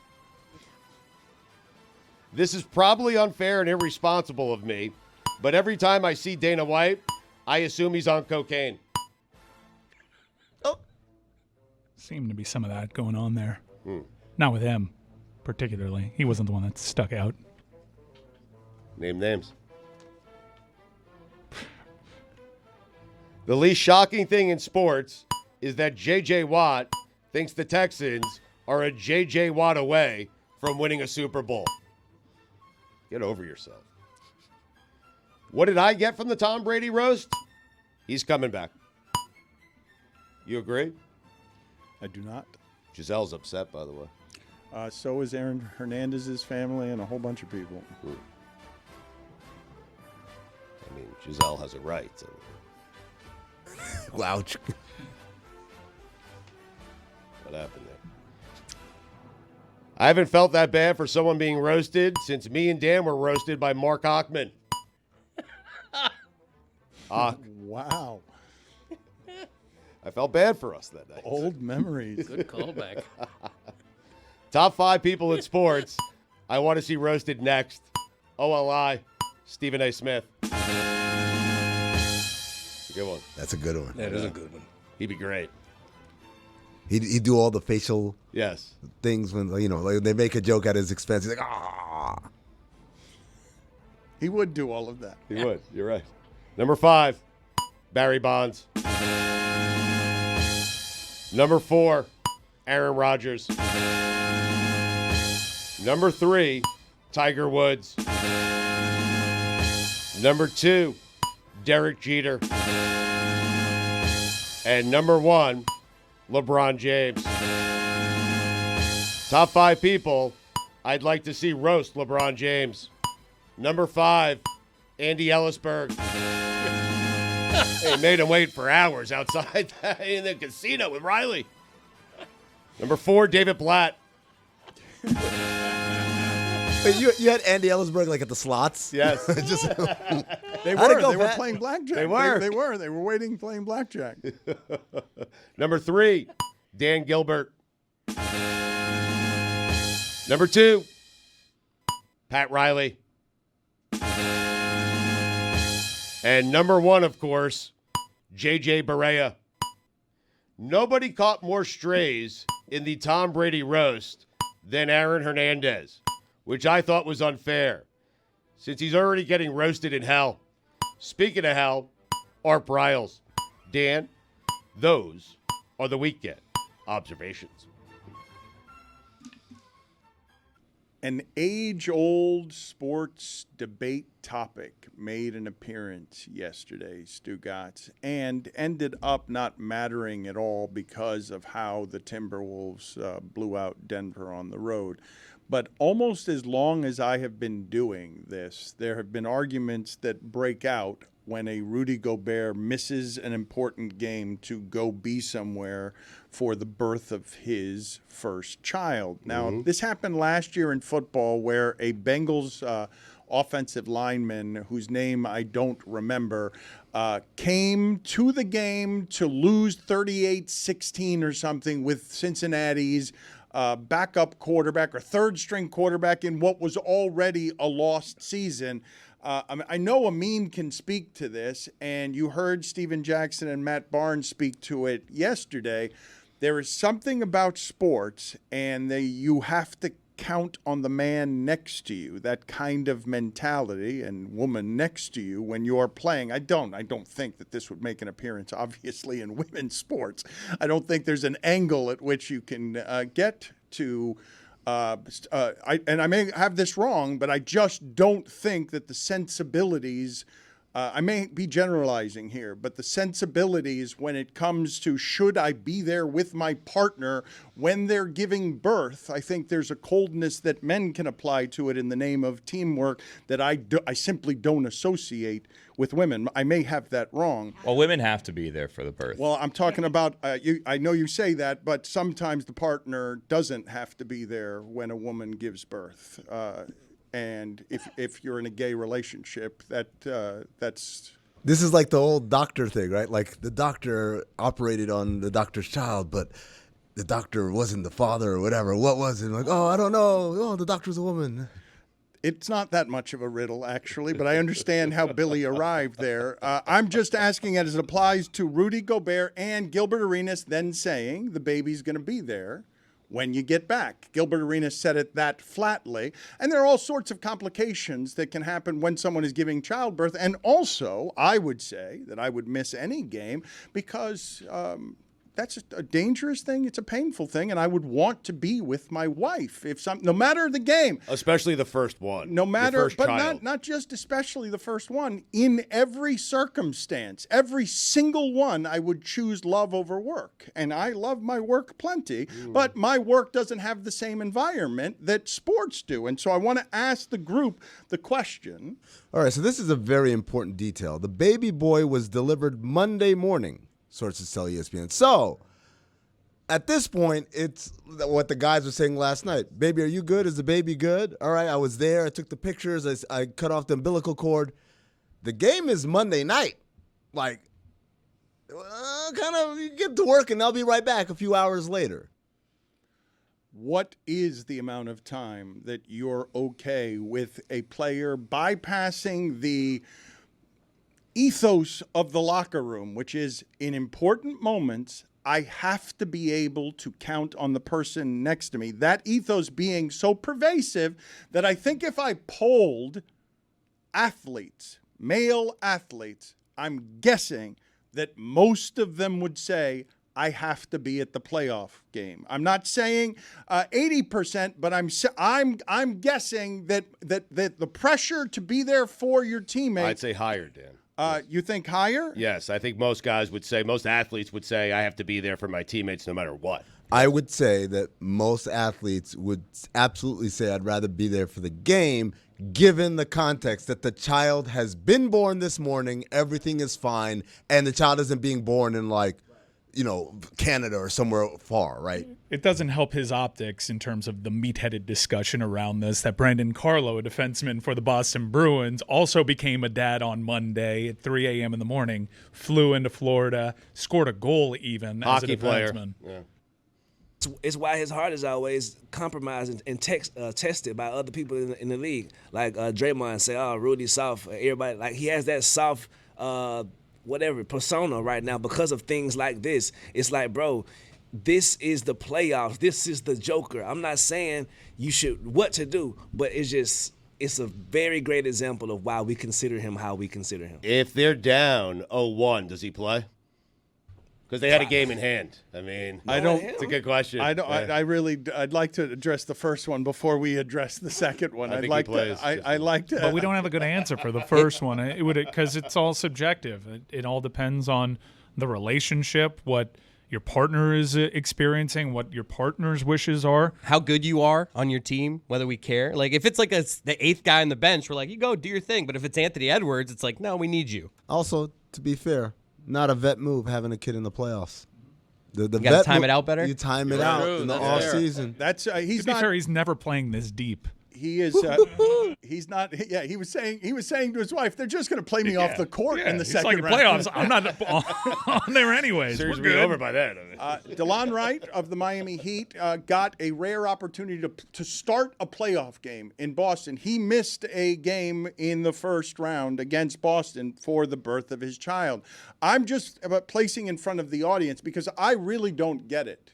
I'm at a loss. I don't work with anybody and have never worked with anybody that will help outside of sports, outside of the actual arena, that will make me understand what it is to choose work over your most prized and precious loved one. But this is a team environment. It's the commitment to your teammates. I know, but that's what's important to a lot of these athletes. Marriage and giving birth is also a team environment. Like, it's also very important. I understand. Like, being there for a possibly scared wife and a wife in pain, to me, I would want to be present to make sure that if there's any soothing I could possibly provide, I'm not in a locker room unavailable for a call. What if your wife says, hey, I'm good. Baby, good. I'm going to be fine. I have support here. Go that's play. different, Hey, but go I make still the money. Make the money that's going to provide for this family. Like, you have a chance to cement your legacy in the playoffs against Nikola Jokic. Your child is going to benefit from that. Go get him, Rudy. Also, the baby was already born. What are we doing here? The baby wasn't born at tip-off. Monday morning, sources tell Tim McMahon of ESPN. I'm not having the conversation. It is an important part of the context, what you're saying. That timing is something that is suspect. And the resources, he can hop on a private jet and be at the game. Correct. Let's go. But I'm making it more complicated than that. This is the way that you're making the argument here. I'm making it not quite that escape route. I'm asking you to put them right next to each other and make it a more difficult choice than the one that you're saying is being made by Gobert there. Greg, when Chris was born, how much time did you spend, like the baby, he comes out of Lurleen. Right. Oh, it's amazing. How much time did you spend hanging out after that?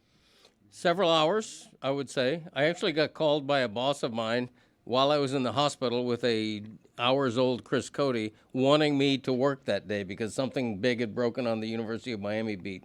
And your answer was? Hell no. This is the new and unimproved Dan Le Batard Show with the Stugotz. Gamble on by DraftKings.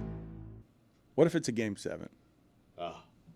Changes everything. Greg Cody and Which Stugotz, round? During the break were unbelievable and not surprising on Greg Cody and Stugotz, incidentally, who will miss being somewhere where they have to be for the silliest of reasons, just arguing very passionately on behalf of you have to be there for your teammates, as if your wife is not one of your teammates. It's not as if your wife is not your life teammate. We were saying the first child is more important. It's more important that you be there for the first child than any other child. That's it. That's all we were saying. Okay, but there are any number of circumstances in a pregnancy that involve a great deal of pain and fear and danger that, maybe you can't do Save anything. for the playoffs. Let's say the elephant in the room right here. When you got enough money, you can pay for all these things to sit around your wife while you go slay the Joker. So if she needs some comfort, guess who I'm finna pay? The $100 an hour mother trucker. He gonna sit right here, and I'm gonna get a wet nurse. I'm gonna get a bit. Ladies, don't counsel me. I'm gonna get everything, all the accoutrement. A doula? For childbirth. I'm just trying to figure out Monday afternoon / Monday evening, what was he doing that provided her comfort? Lucy, your silence here is conspicuous. Can we stop going to me as the woman, please? Look, my take, if I have a kid and my husband leaves, I'm divorcing his ass so fast. Wow. So fast. But that's just me. I don't care what these people do. Live your life. Hope your kid doesn't see you left later in life. I'm sure it won't mess with them, in their brain. If that's the case, though, you'd argue staying and playing with your teammates is the right move because your wife would not be your life teammate. she divorces you for not being there. Fickle. My parents are divorced. I turned out fine. I'm not worried about my future kid. What was that sound? Who made that sound when Lucy said I turned out fine? Where'd that come from? Was that a meme? Snitch. I just didn't know where it came from. It was a genuine, curious question. I thought it was Billy. And I'm so used to a stray sound, a sound of shrapnel hitting the. Mean. My therapist that I see weekly and have to see weekly says I'm doing great. Your court-ordered therapist. Why are we breaking this down? They didn't even lose, so it didn't really matter. Because of how passionate Gilbert Arenas' opinion was. But why does that matter? I don't. who cares? No, why? Like, this is a good question that I'm asking. Why does it matter what Agent Gilbert Zero. Arenas thinks about this? Like, I know he's a talking head. We all have our opinions. Like, what? It's because he got Wally pipped. That's why. That's The right. story that no one's talking about. Timberwolves better without Rudy Gobert. Mike Collum. They won with Rudy. They're better without him. Nas Reed. Nas Reed is a better fit. He's a good player. Yes, he is. He is. And the people don't care about what Gilbert Arenas is saying. They definitely don't give a damn about what I'm saying. I can't even talk right now. Oh, but you guys can object. I'm with you. This is something that I have heard talked about. This has been a source of debate and conversation for a long time. It's not just Gilbert Arenas. This is something that I've heard talked about in sports for a great deal of time. One of the things that I did find interesting about that Timberwolves Nuggets situation is quietly A-Rod is hurting and Glenn Taylor is like, ooh, I'm feeling pretty good about everything that's happened here in my ownership of the team now that I have the most interesting Timberwolves team I've ever had, because I think Kevin Garnett made one Western did he make a with the T-Wolves? Yeah, One time. One time. Sam Cassell, Sprewell. But this is the best Timberwolves team I've ever seen.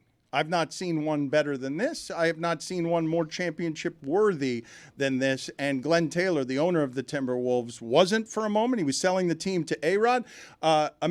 It's still a bad trade for Gobert, correct? Whether you think they're better with or without him, that remains a dumb trade that we were all making fun of, even though the Timberwolves are better, right?